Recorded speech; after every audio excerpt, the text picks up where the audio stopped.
Assalamualaikum doktor. Waalaikumsalam warahmatullahi wabarakatuh. Apa khabar doktor? Alhamdulillah, semua okey. Alhamdulillah jelas Jelas, semua jelas. Mungkin para asatizah, guru-guru, pegawai-pegawai masjid di Jawi boleh respon audio dengan jelas atau tidak di ruangan komen di bawah sebelum kita mulakan pengajian kita pada pagi ini. Adakah anda mendengar dengan jelas audio kami? Sebab selepas ini doktor akan bersiaran dalam pengajian lebih kurang tempoh durasi 2 jam doktor ya. InsyaAllah. InsyaAllah. InsyaAllah. Okey, jadi doktor, viewers semakin bertambah tapi kita boleh mulakan kod pengajian kita pada pagi ini doktor. InsyaAllah, boleh. Dipersilakan doktor.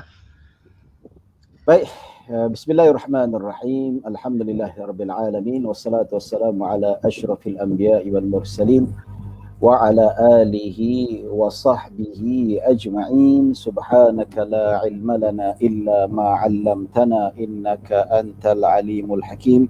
Rabbi shrah li sadri wa yassir li amri wahlul 'uqdatan min lisani yafqahu qawli, amma ba'd. Alhamdulillah, syukur pada Allah Subhanahu wa taala atas nikmat serta limpahan kurniaan daripada Allah.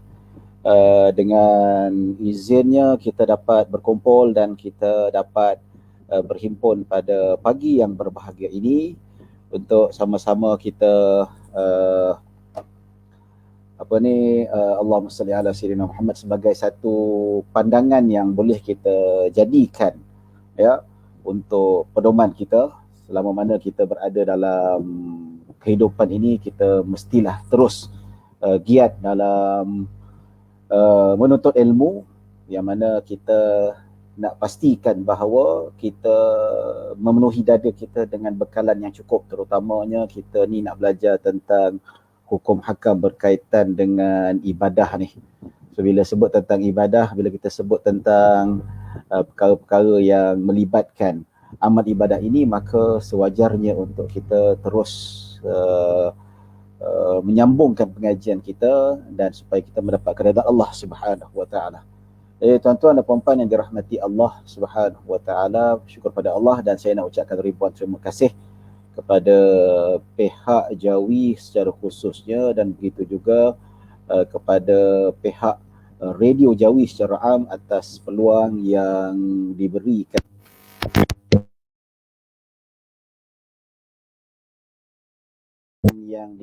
kepada saya.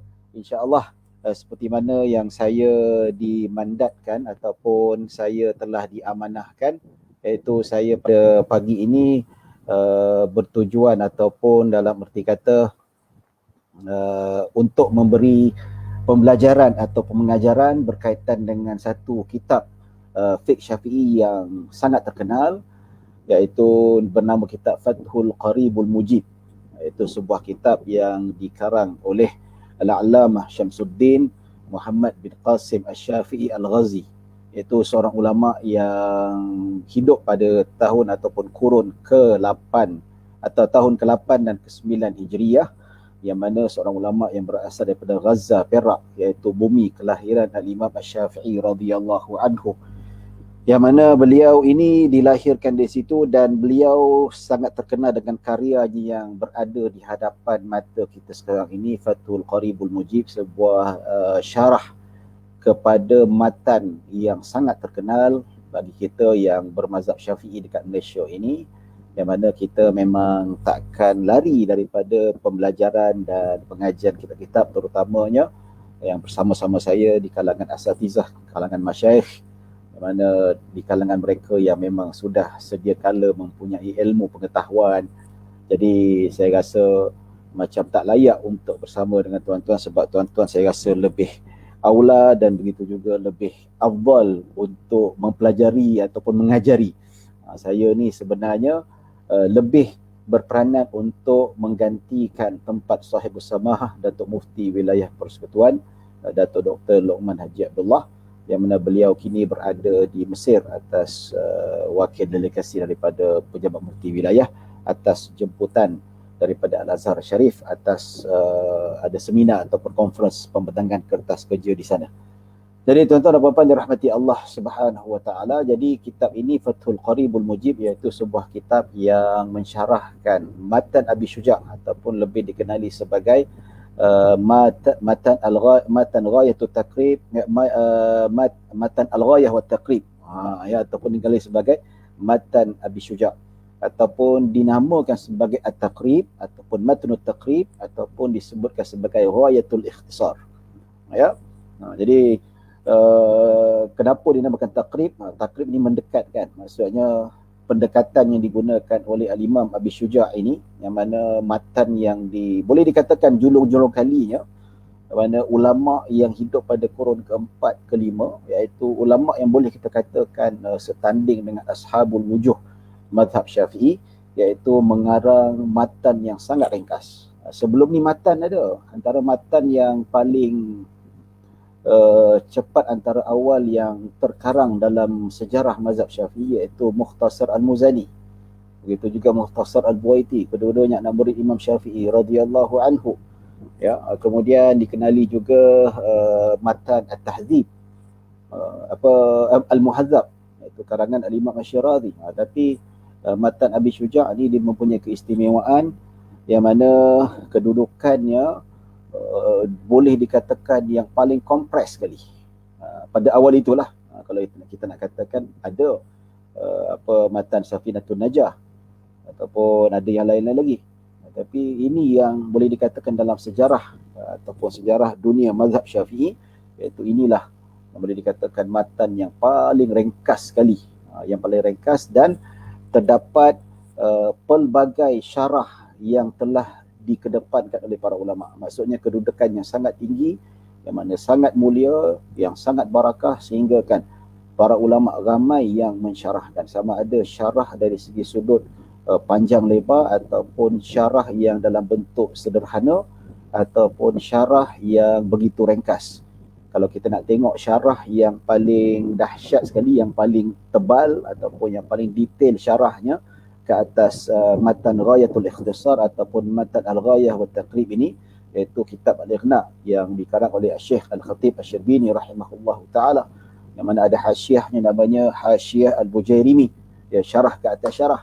Ya, ini kalau kita nak baca matan Al-Ghayah wa Taqrib, syarahnya yang terbaik bagi saya iaitu yang disyarahkan oleh Al-Khatib Asy-Syarbini, ya, anak murid kepada Syekhul Islam Zakaria Al-Ansari rahimahumullahu taala. Ya, dan yang berada di hadapan kita ni namanya Fathul Qaribul Mujib, iaitu syarah kepada matan Abi Syuja', ya, yang dikarang oleh Al-Qadhi Abi Syuja' ini, ulama mazhab Syafi'i, berasal daripada Basrah ini.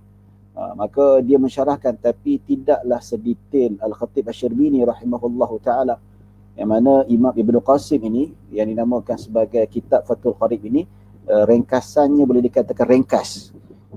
Bak kata orang juga, ringkasan ataupun syarahan yang digunakan oleh Al-Imam Ibn Qasim ini merupakan matan juga. Dia ringkasan, dia memperdetailkan sedikit matan yang ada matan Abi Syuja' ini, ya.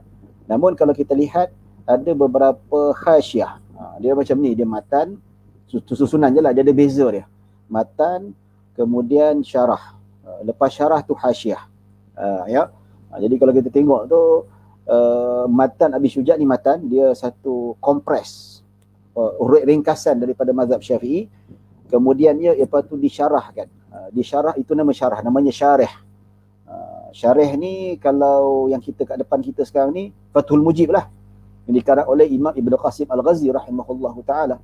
Kemudian syarah kepada Fathul Qarib ini, iaitu syarah Ibn Qasim ini, disyarahkan lagi ataupun dinamakan sebagai hasyiah, namanya Hasyiah Al-Baijuri rahimahullahu ta'ala, ataupun satu lagi Hasyiah Al-Barmawi.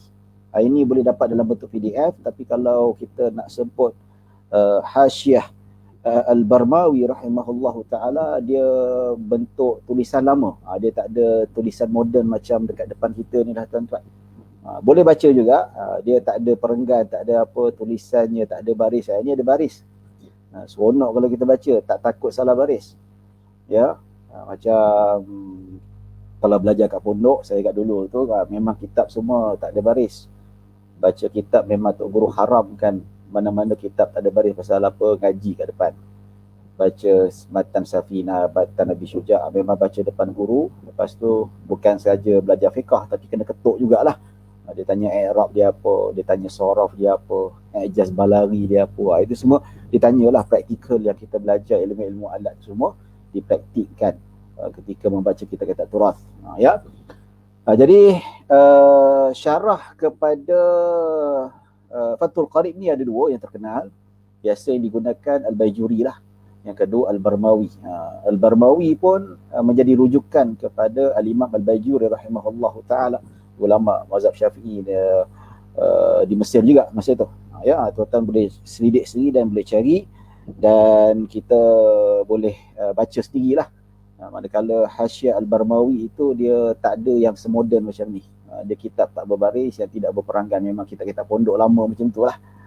Ya. Baik tuan-tuan dan puan-puan yang dirahmati Allah Subhanahu wa taala. Jadi kita pun dah tahu dah sebuah seringkas kitab Fathul Qarib ni syarah kepada matan Abi Syuja'.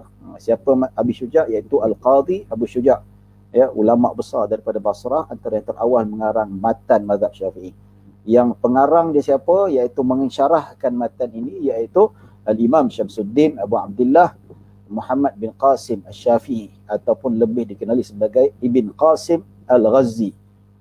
Ya, kenapa dipanggil Al-Ghazi? Sebab dia dilahirkan di Gazzah. Dia. Baik, tuan-tuan dan puan-puan dirahmati Allah Subhanahu wa taala, tanpa membuang masa kita menghadapi cabaranlah. Bak kata orang nak konsisten selama 2 jam, mampu ke tidak? Ini minta kita mampulah. So, kalau kita nak belajar insya-Allah. Jadi kita akan baca insya-Allah, kita akan terangkan matan, dan pada permulaan ini kita akan ceritakan tentang mukadimah sebagai adab kita menerjah kitab turas ini. Paling tak pun kita baca sekali lalulah mukadimah penulis ataupun pengarang kitab ini. Maka bila kita sebut tentang Fathul Qarib, kita baca mukadimah pengarang kitab Fathul Qarib saja. Manakala kitab Matan Al-Ghayah wa Taqrib iaitu Al-Qadhi Abu Syuja' kita tak baca, sebab untuk meringkaskan masa. Ya, kalau kita baca mukadimah Ibn Qasim Al-Ghazi ini pun sudah dikira memadai insya-Allah. Ya. Jadi tuan-tuan dan puan-puan dirahmati Allah Subhanahu wa taala. Baik, kita baca, kita akan jelas meringkas. Maksudnya bab permulaan mukadimah ni saya tak nak panjang lebar, terang sejelas mungkin, dan tuan-tuan pun guru takmir di kalangan masyayikh belaka, kalangan tok guru belaka, maka lebih alim, lebih tahu daripada saya. Ada di kalangan mereka yang hadir ni bukan apa untuk memenuhi KPI. Ya, maksudnya kalau tak datang pun mereka tetap mahir dalam ilmu ini. Cuma yalah, mohon tunjuk aja kalau ada salah silap daripada saya, ditegur, tidak menjadi masalah. Ya, walaupun saya ni dimandatkan untuk mengajar, tetapi tak lekang daripada kesilapan, kekurangan, maka teguran itu amat-amat dialukan. Baik, jadi kalau ada persoalan nanti boleh tanya. InsyaAllah lebih kurang dalam setengah jam ataupun 20 minit sebelum kita menuju ke jam 11, kita akan buka soal jawab insyaAllah. Ya. Baik, bismillahirrahmanirrahim. Kita baca terus, kita masuk mukadimah. Kita tak baca mukadimah matan Abi Syuja', ya. Kita terus masuk mukadimah Fathul Qarib Al-Mujib, iaitu pengarang kitab ini. Baik. Bismillahirrahmanirrahim. Qala Syekhul Imamul Alimul Allamatu Syamsuddin Abu Abdullah Muhammad bin Qasim bin Syafi'i. Muhammad bin Qasim Asy-Syafi'i taghammadahu Allah bi rahmatihi wa ridwanihi amin. Ya. Maksudnya ini kata-kata bukan dia katalah, tapi pengarang ataupun pentahqiq kitab ni ditambah sikit. Qala al-Imam al-Allamah. Ya, maksudnya pengarang kitab ni Al-Imam Ibn Qasim ni tak adalah dia memuji-muji diri, tapi bila qala Syekhul Imamul Alimul Allamatu Syamsuddin Abu Abdullah Muhammad bin Qasim bin Syafi'i tamadallahu bi rahmatihi wa ridwanihi amin. Itu orang lain tulislah. Tapi yang bab kata yang dia sendiri tulis, alhamdulillah tabarrukan bi Fatihatil Kitab li annaha ibtida'u kulli amrin dhibalin wa khatimahu kulli du'ain mujabin. Ya, so disebut alhamdulillah. Alhamdulillah ni iaitu mengambil berkat daripada Fatihatul Kitab, daripada umul kitab Al-Fatihah. Alhamdulillah. Maksudnya permulaan ucapan tu disebutkan alhamdulillah sebelum kita nak ceramah. Ya, kita sebut alhamdulillah. Kenapa sebut alhamdulillah? Tabarrukan bi Fatihatil Kitab, mengambil berkat daripada Ummul Kitab. Ya, Al-Quran kita ambil berkat daripada Ummul Kitab itu sendiri, kalimah alhamdulillah. Kata li'anna ibtida'ul kulli amrin zibalim. Sebab apa? Kita disunatkan setiap nak melakukan perkara yang baik, maka disunatkan membaca alhamdulillah. Dalam riwayat bismillah. Dalam hadis disebutkan kullu amrin zibalin la yubda'u bilhamdulillahi fahuwa abtar. Dalam hadis, mana-mana perbuatan yang perbuatan yang baik, yang mulia, tidak dimulakan dengan alhamdulillah, maka dia terputus daripada keberkatan. Ya, hadis ni riwayat Imam Ibnu Hibban rahimahullah taala, dan begitu juga riwayat Abu Daud. Ya, walaupun ada ulama kata dhaif, tetapi tidak menjadi masalah kalau kita hendak beramal dengan hadis dhaif. Sebab apa? Sepakat para ulama mereka semua beramal iaitu dengan hadis dhaif untuk fadail amal. Ya, begitu juga bismillah, ada hadis kullu amrin zibalin la yubda'u bi bismillahi fa huwa abtar. Mana-mana perbuatan yang baik tidak dimulakan dengan bismillah, maka dia termasuk yang terputus daripada keberkatan. Ya. Wa khatimahu kulli du'ain mujab. Ya, begitu juga ada hadis disebutkan pada penghujung doa juga Nabi kata sebut alhamdulillah. Sebab tu kalau kita berdoa dengan imam baca dekat masjid, yang guru-guru takmir ni tuan-tuan, ya, maka kita nampak di sini disebut walhamdulillahirabbil alamin. Contoh kan masa ditutup. Itu maksudnya doa yang diharapkan mustajab. Kulli du'ain mujabin. Maksudnya penghujung, maksudnya antara adab kita nak berdoa, kita baca alhamdulillah. Permulaan baca alhamdulillah, kemudian selawat ke atas Nabi, dan penutup doa juga disunatkan kita membaca alhamdulillahirabbil alamin juga. Ambil berkat daripada Ummul Kitab, ayat kedua daripada Ummul Kitab. Ayat pertama bismillahirrahmanirrahim. Nampak? Ya. Jadi itu antara adab kalau doa kita mahu diperkenankan oleh Allah Subhanahu wa taala. Baik. Disebutkan wa akhiru da'wal mu'minin fil jannati daris thawab. Begitu juga alhamdulillah juga merupakan doa orang-orang mukmin. Ya, penutup doa bagi orang-orang mukmin di dalam syurga. Iaitu yang rumah ganjaran, ya.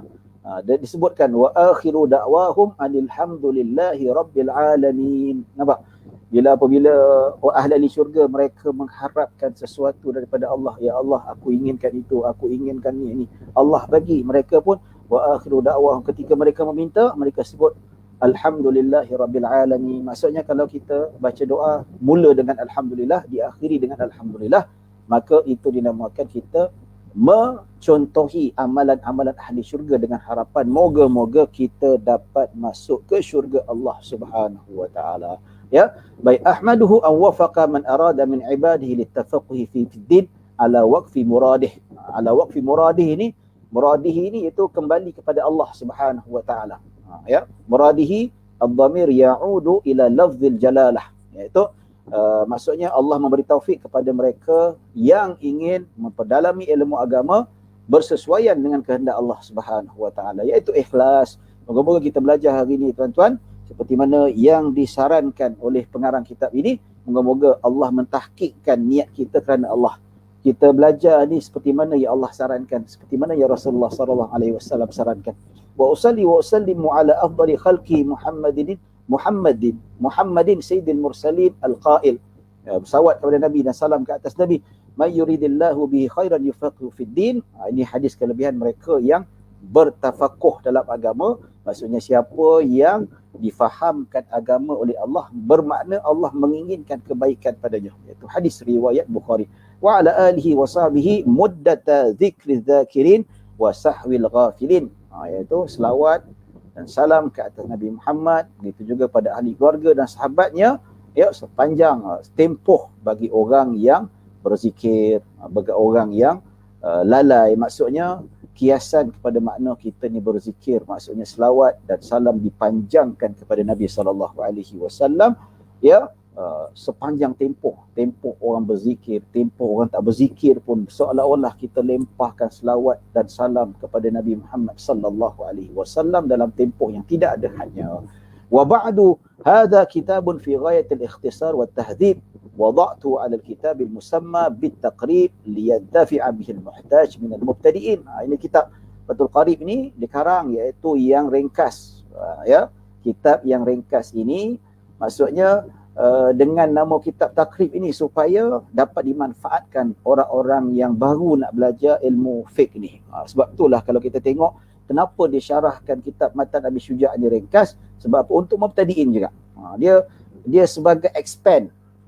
Tapi kalau kita tengok syarah Al-Iqna' yang dikarang oleh Al-Khatib Asy-Syirbizi rahimahullah ta'ala, itu untuk medium, kelas medium. Maksudnya dah mahir matan, dah mahir yang ni, dia berpindah pula yang lebih advance sikit. Bahasanya lebih susah, lepas tu banyak furuknya. Jadi kalau asas tidak dikuasai dengan betul, maka kalau kita nak baca kitab-kitab besar seperti Al-Iqna', lepas tu tambah lagi dengan Hasyi Al-Bujairimi, dia agak payah, susah, adalah pening.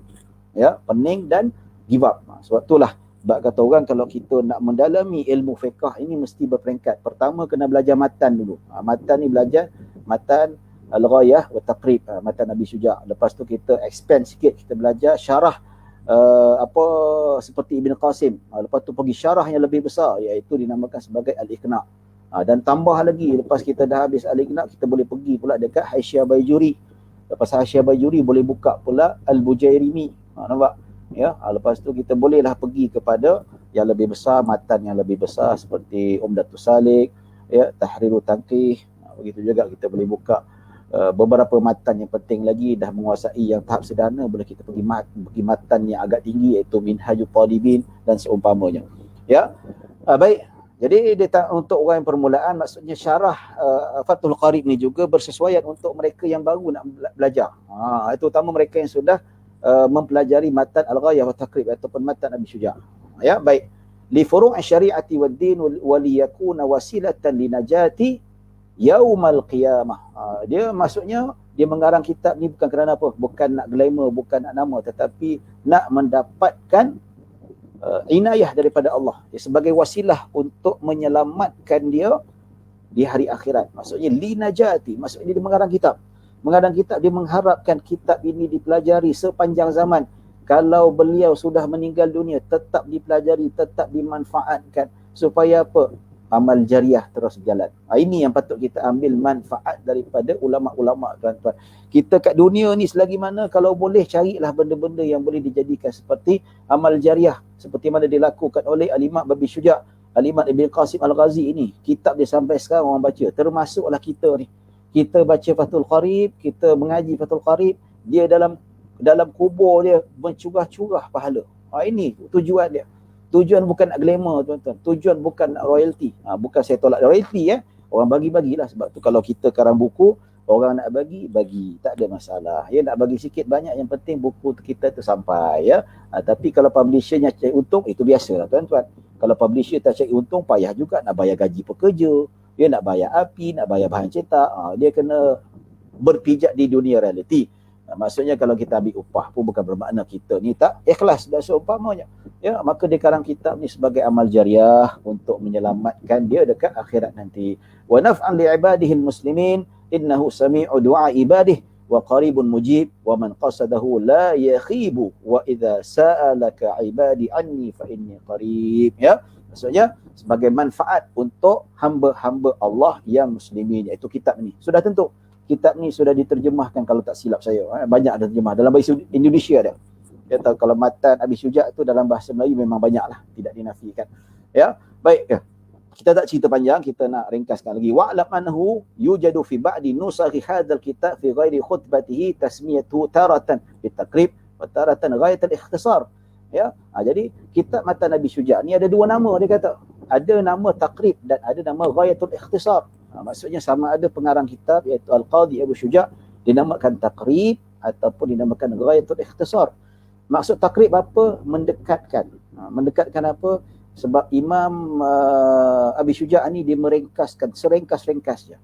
So bila ringkas mudah orang nak baca. Berbanding kitab mazhab Syafi'i yang betul-betul tebal 40 jilid, 50 jilid, orang tak nak baca. Tapi bila dibuat matan mendekatkan antara manusia dengan ilmu, sebab itu dinamakan sebagai at-taqrib. Ya. Ya, jadi tuan-tuan dan puan-puan dirahmati Allah Subhanahu wa taala, jadi bila kita sebut tentang perkara ini, itu dinamakan taqrib. Dan juga kitab matan Abi Syuja' dinamakan Ghayatul Ikhtisar. Ghayatul Ikhtisar kompres sungguh-sungguh. Ya, sangat ringkas. Memang matan Abi Syuja' ini sangat ringkas daripada bab awal sampai bab yang terakhir sekali. Masuklah bab jihad dan seumpamanya. Paling ringkas. Ya, sebab itu dinamakan Ghayatul Ikhtisar. Walidzalika samaitu bithmaini. Jadi dia kata matan Abi Syuja' ni ada dua nama. Oleh itu aku namakan dia dengan dua nama. Ya, nama yang disyarahkan matan Abi Syuja' ni pun ada dua nama. Sebab matan Abi Syuja' ni ada dua nama, iaitu matan At-Taqrib dan Ghayatul Ikhtisar. Dia pun juga namakan syarah kepada matan Abi Syuja' ini kepada dua juga, Fathul Qaribil Mujib fi syarhi al-fadhi takrib. Ya, dan ataupun lebih dikenali sebagai Fathul Qarib. Itu ringkasan nama je lah. Bila sebut Fathul Qarib dalam mazhab Syafi'i, memang itulah kitab Ibn Qasim Al-Ghazi rahimahullahu taala. Dan juga yang kedua dinamakan Al-Qaulul Mukhtar fi syarhi Ghayatul Ikhtisar. Itu dia ada qafiyah dia. Ya, kalau orang Arab ni dia karang kitab memang ada qafiyah, maksudnya ada rima di penghujung kena sama. Ba, ya, Fathul Qarib, lepas tu pun ib juga. Al-Fasid Taqrib. Kalau Al-Mukhtar, tar, yang hujung pun tar juga, ya, Al-Ikhtisar, ya. Wallahu a'lam. Ya, jadi tuan-tuan dan puan-puan dirahmati Allah Subhanahu wa taala. Kitab fiqh, ada orang tanya, kitab fiqh ya Ustaz sama dengan Muqaddimah Hadramiyah? Tidak, tak sama. Muqaddimah Hadramiyah lagi panjang sikit, lebih detail. Ini ringkas, tapi yang saya sebutkan tadi, dia adalah syarah kepada matan. Ya, Ibn Qasim ni syarah ringkas ya, daripada matan Al-Ghayah Al-Ikhtisar, Ghayatul Ikhtisar. Ya. Baik tuan-tuan dan puan-puan dirahmati Allah Subhanahu wa taala. Baik, kita baca terus. Ini pun kita tak nak baca lama-lama, kita baca sekali lalu untuk ambil manfaat. Kita akan bincangkan lebih dalam, ambil berkat saja kita baca ni, ya. Yang atas ni, ya, yang saya tunjuk alhamdulillahirabbil alamin. Selepas ini bismillah.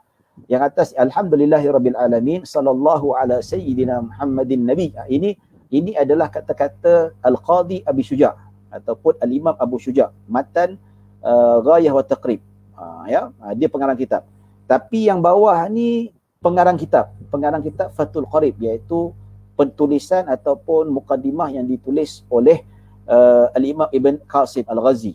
Dia mensyarahkan kepada kata-kata yang atas ni, yang atas garisan ni kata-kata ataupun hamdalah ataupun penulisan Imam Abu Syuja'.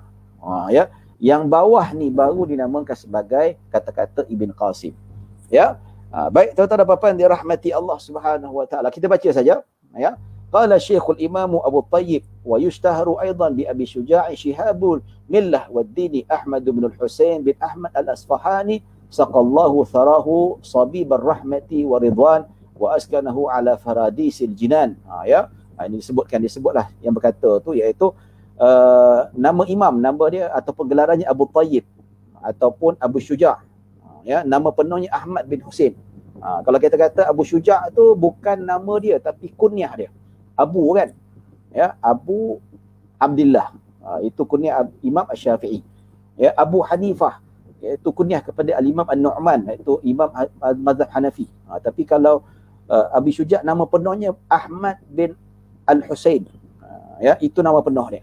Tapi kunyah ni atau gelarannya Abu Syuja', lebih dikenali. Ya. Al-Asfahani ni dia ni belah-belah dekat Iran sana lah, belah-belah negara Parsi. Ya, nampak tu kalau belah-belah Iran tu Al-Asfahan ni negara di belah Afghanistan, Turkistan apa semua tu, dia memang negara ahli sunnah wal jamaah. Tapi lately kebelakangan ni ya, masuknya pemerintah Safawiyah, maka menjadikan Iran tu negara Syiah. Ya. Baik, kita baca. Bismillahirrahmanirrahim. Abtadi'u kitabi hadha wallahu ismun lidzatil wajibil wujud warrahmanu ablagu minar rahim. Alhamdulillahi wa thana'u 'ala Allah ta'ala bil jamili 'ala jihati ta'zim. Rabbi ay Malik. Ya, saya tak nak syarahkan, tuan-tuan boleh faham sendiri. Kalau kita syarahkan mungkin mengambil masa yang agak lama. Baik. Al-alamina bi fathillah huwa kama qala Ibn Malik ismu jam'in khasun biman ya'qilu la jam'un wa mufraduhu 'alamun. بفتح اللام لأنه اسم عام لما سوى الله والجمع خاص بما يعقل. wa sallallahu ala sayyidina Muhammadin au bil hamzi wa tarakihi.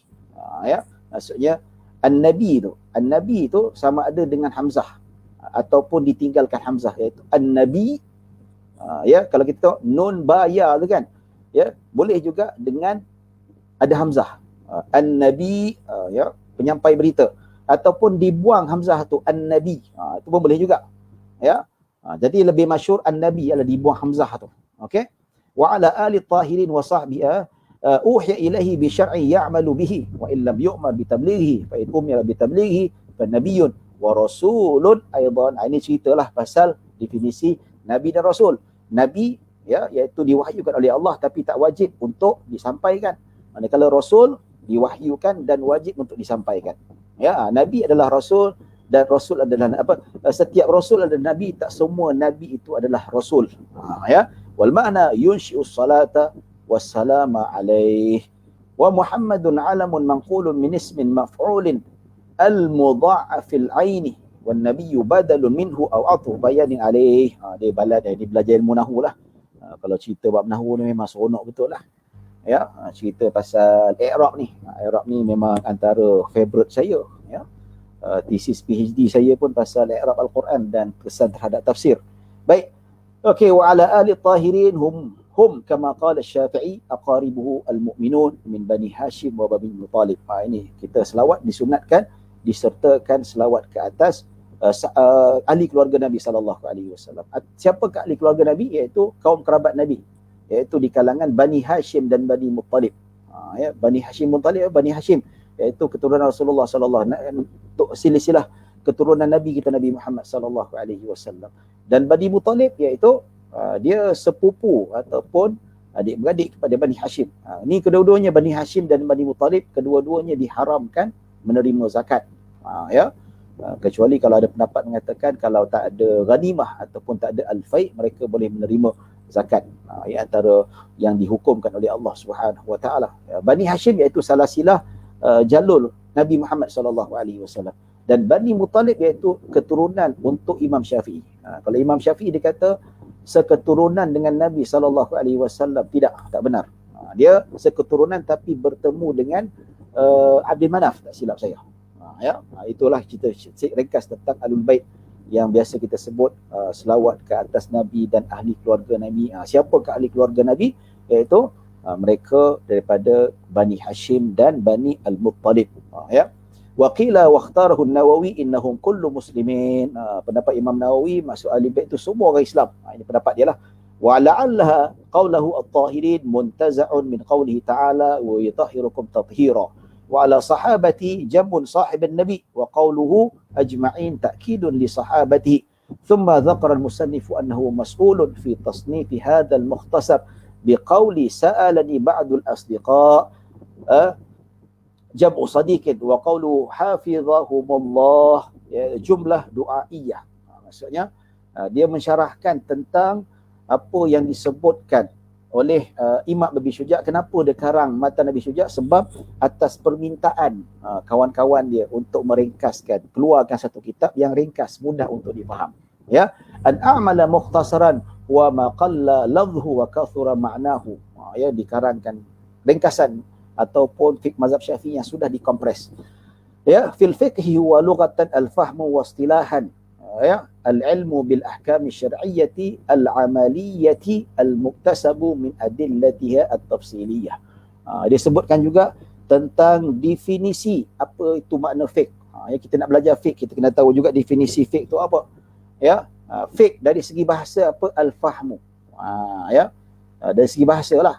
Tapi kita bukan nak tumpu maksud al-fahmu, tapi al-fahmu itu sebahagian daripada makna fiqh. Tapi kita tumpukan maksud istilah, iaitu maksud syarak itu sendiri. Ya, sama ada istilah ataupun syar'an. Dikata al-ilmu bil ahkam syar'iyyati al-amaliyah al-muktasabu min adillatiha at-tafsiliyah. Ilmu apa? Ilmu pengetahuan, ilmu yang berfakta. Itu dinamakan ilmu. Kalau teori konspirasi bukan ilmu, itu penipu nama dia. Selagi mana tidak dibuktikan, ia kekal sebagai teori. Ya, ilmu iaitu pengetahuan bil ahkam syar'iyyah, iaitu tentang hukum hakam syarak. Apakah maksud hukum hakam syarak di sini? Iaitu halal, haram, makruh, harus dan sunat. Halal apa? Wajib, sunat, wajib, sunat, haram, makruh, harus. Ini 5. Ya. Al-ahkamut taklifiyah, itu dinamakan al-ahkamus syar'iyyah. So ilmu kita nak tahu macam mana. Apakah ini sunat? Adakah ini wajib? Ya, pakai slipper, adakah wajib atau sunat? Ya, makan nasi atau makan burger, apa hukumnya? Setiap detail tu ada, tuan-tuan. Ya, minum air kopi, tuan-tuan, hukum dia apa? Harus ke wajib? Ya, solat fardu 5 waktu. Solat fardu 5 waktu itu perintah Allah Subhanahu Wa Taala. Tapi perintah Allah wajib ke sunat? Dia perintah Allah. Ya, tak boleh juga macam tu. Ya, hukum fiqah kena pasti. Bila sebut tentang ahkam syariah, solat fardu 5 waktu, dia perintah Allah. Wajib ke sunat? Wajib. Jelas, nampak tu. Ya. Sebagai contoh, Nabi SAW melarang, Nabi SAW melarang jual beli kucing. Ya, as-sanur Nabi sebut. Ya, nahaan bai'is sanur, Nabi melarang jual beli kucing. Jual beli kucing tak apa? Ni pendetailannya. So bila kita kata ada orang dia beli kucing, dia kata, "Oh, tak boleh, Nabi melarang. Tak boleh beli kucing." Kita nak ceritalah, ini golongan literal. Golongan literal dia kata, "Oh, tak boleh beli kucing." Bila tanya balik, okey, kenapa tak boleh beli kucing? Sebab Nabi larang. Ya, okey, Nabi larang tu macam mana tu? Haram ke makruh? Dia kata whatever lah, haram makruh, yang penting Nabi larang. Tak boleh lah macam tu, itu bukan hukum fiqah. Kita nak tahu hukum tu macam mana. Ya, cerita adakah dia boleh ataupun tidak, adakah haram atau makruh. So fiqah nak kena clear. Ya, jadi disebutkan oleh ulama-ulama mazhab Syafi'i, yang dimaksudkan hadis Nabi SAW adalah haram. Haram kalau kucing liar, kucing yang tidak ada manfaat, tak boleh jual beli. Tapi kalau kucing yang jinak, kucing yang memang dah dibela, itu diharuskan. Maksudnya ada dimensi ulama dia mentafsirkan hadis tu. Tak boleh ambil secara literal. Nampak tak? Ya, kalau literal kita tak tahu macam mana. Larangan tu mungkin boleh jadi makruh, mungkin boleh jadi haram. Ya, dan ada juga ulama mengatakan jual beli kucing itu, kalau mazhab lain lah, dia kata makruh dan sebagainya. Ya, maka tuan-tuan dan puan-puan dirahmati Allah Subhanahu Wa Taala. Jadi al-ahkam syar'iyyah, ya, clear. Ya, macam tu juga orang kata, dia kata baca Yasin malam Jumaat. Kata tak boleh baca Yasin malam Jumaat, pasal apa? Sebab ada larangan Nabi. Kata apa larangan baca Yasin malam Jumaat, larangan Nabi? Sebab apa? Nabi kata bid'ah. Man ahdatha fi amrina hadza ma laysa minhu fa huwa raddud. Dia keluarkan hadis. Okey, dia kata baca Yasin malam Jumaat, bid'ah ke tak bid'ah? Ada bid'ah. Bid'ah yang mana? Bid'ah haram ke, bid'ah makruh ke, bid'ah yang harus? Dia pening kepala. Sebab fiqh nak kena clear. Ya, memang bid'ah, tapi tak semesti bid'ah munkarah. Tapi ada bid'ah yang mana ada asas-asas syarak, ikut kaedah yang betul. Ya, dia boleh jadi bid'ah mubahah. Bid'ah yang diharuskan, tidak bid'ah. Jadi kalau kita main dengan golongan-golongan literally, pening kepala. Dia yang pening kepala. Kita fiqh kena clear. Ya. Al-amaliyah, amalan ni amalan, dia bukan akidah. Kalau dalam hati akidah. Tapi kalau fiqh tu zahir, ni sembahyang angkat tangan macam mana? Angkat tangan ni apa? Angkat tangan adalah perbuatan Nabi, tapi angkat tangan tu sunnah ke wajib? Tak tahu. Yang penting Nabi buat, kita buat je lah. Ya, betul, kita digalakkan buat. Tapi hukum kena clear. Clear macam mana? Angkat tangan tu kita nak tahu sunat ke wajib ke harus. Tapi ulama fiqh kata angkat tangan sejajar dengan bahu, jari dekat telinga, itu hukumnya sunat. Kan clear? Maksudnya tak angkat pun tidak membatalkan solat, tapi kurang pahala, makruh hukum dia. Kan clear? So kita kena clear macam tu. Amalan, ya. Kalau asy-syar'iyyah, al-i'tiqadiyah, namanya ilmu tauhid. Percaya dalam hati kita, belajar sifat 20, kita mengenal Allah Subhanahu Wa Taala.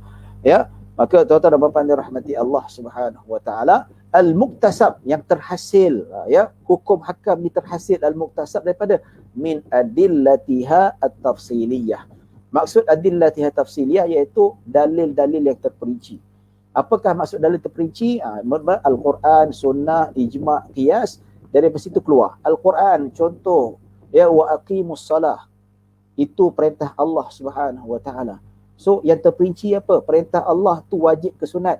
So ulama kata wa aqimus salah al-amrul wujub, maksudnya perintah Allah ini adalah perintah wajib dilaksanakan. Itu contohnya lah kan. Wala taqrabuz zina, jangan kamu mendekati zina. Adalah larangan Nabi. An-nahyu minallah, larangan daripada Allah. Larangan daripada Allah ni haram ke makruh, maka ikut kaedah. Selagi mana tidak ada qarinah yang menunjukkan dia makruh, maka baqin ala tahrim, tak boleh mendekati zina. Itu antara yang dimaksudkan dengan al-adillah at-tafsiliyah. Maka ilmu fiqh itu ilmu tentang hukum hakam syarak, wajib, sunat, makruh, haram, harus. Itu kita nak tahu. Halal, haram, berdosa atau boleh atau tidak. So kita nak tahu berdosa, halal, haram daripada 5 ni lah. Ya, wajib, sunat, harus, makruh, haram. Ada 5 ni. Ya. Baik. Okey, jadi dari situlah kita dapat tahu benda ni halal ke haram ke, kita boleh terperincikan ke, boleh ambil ke tidak. Ya. Baru-baru ni pejabat mufti kata vaksin tu harus. Ya. Itu hakam syariah. Ya. Macam mana boleh ambil? Kita ambil daripada adillati tafsiliyah. Adillah tafsiliyah apa? Wala tulqu bi aidikum ila tahluka, jangan kamu campakkan diri kamu ke dalam bahaya. Jaga nyawa. Itu dia ambil. So untuk jaga nyawa atas dasar keperluan, dan ingredient dia pun halal, ya, tidak ada campur-campur dengan haram dan sebagainya. Ya. Baik tuan-tuan dan puan-puan rahmati Allah Subhanahu wa taala. Baik, ala madhhabil imam al-a'zam al-mujtahid nasir sunnah wad din Abi Abdullah Muhammad bin Idris bin Abbas bin Uthman bin Nafi' al-Syafi'i walid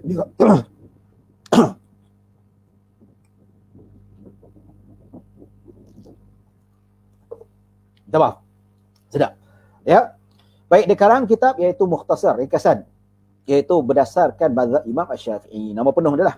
Ya Nasiruddin wa Sunnah, ya Abi Abdullah Muhammad. Nama imam kita siapa? Iaitu Muhammad bin Idris. Nama penuh dia. Bin Al-Abbas bin Uthman bin Nafi'. Nampak tu. Ya. Asy-Syafi'i. Jadi tuan-tuan dan puan-puan dirahmati Allah Subhanahu wa taala, ya Imam Syafi'i ini yang dilahirkan di Gaza. Imam Syafi'i ini dilahirkan dekat Palestin, kemudian dibesarkan di Mekah. Lepas tu berhijrah ke Iraq, lepas tu ke Madinah, lepas tu ke Iraq, lepas tu ke Yaman, lepas tu ke Iraq balik, lepas tu ke Mesir dan wafat di Mesir. Ya, yang mana Imam Syafi'i dia kata ya lahir pada tahun 150 Hijrah. Itu kelahiran Imam Syafi'i. Wa mata rahimahullahu taala alaihi wa ridwanu yaumal jumu'ati salkha Rajab sanata arba'in wa mi'ataini. Imam Syafi'i wafat pada tahun 204 Hijrah. Ya, kita baca teruslah ya. Wa wasafa al-musannif mukhtasarahu bi awsafin minha annahu fi ghayat al-ikhtisar wa nihayat al-ijaz wal ghayatu wan nihayatu mutaqaribani wa kadha al-ikhtisar wal ijaz wa minha annahu yaqrubu 'ala al-muta'allimi li furu' al-fiqh darsuhu wa yashulu 'ala al-mubtadi'i hifdhuhu أو أي استحضاره على ظهر قلب لمن يرغب في حفظ مختصر في الفقه.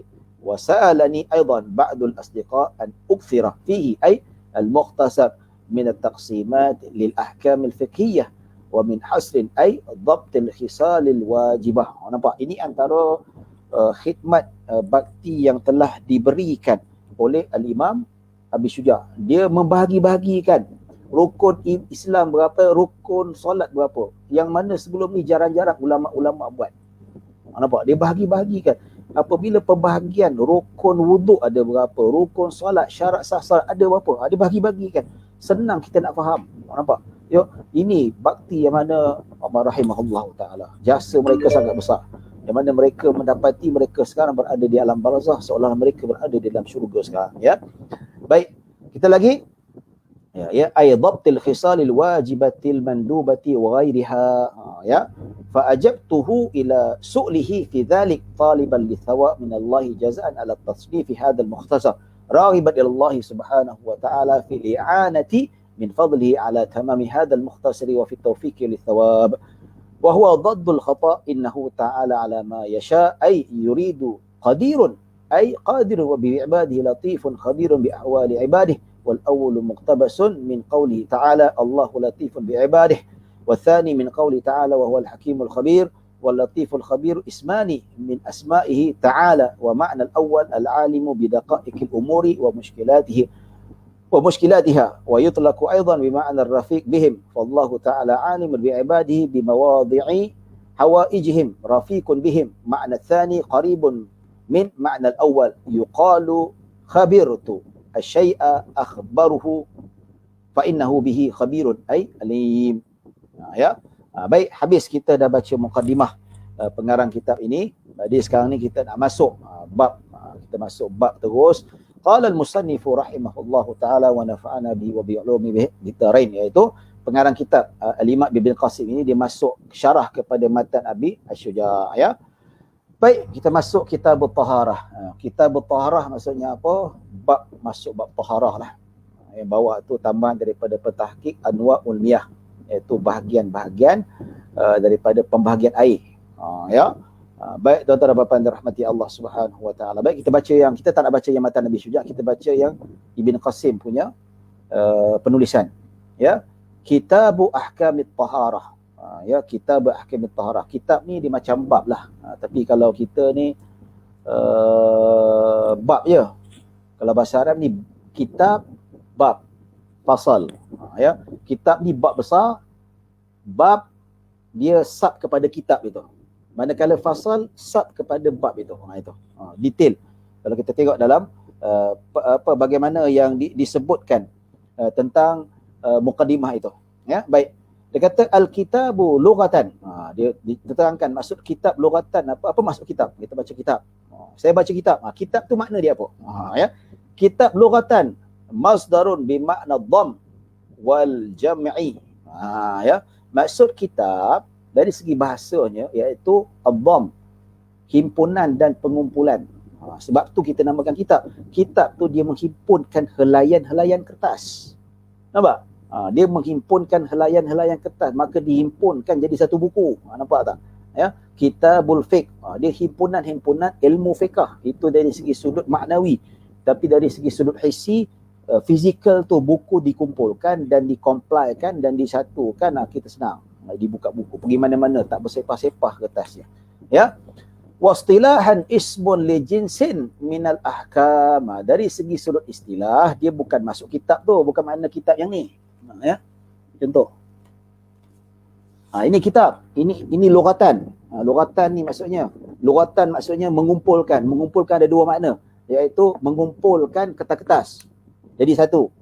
Ya, tak bersepah-sepah. Kedua, mengumpulkan ilmu. Itu hanya maknawi. Nampak tu? Ilmu-ilmu dia dikumpulkan.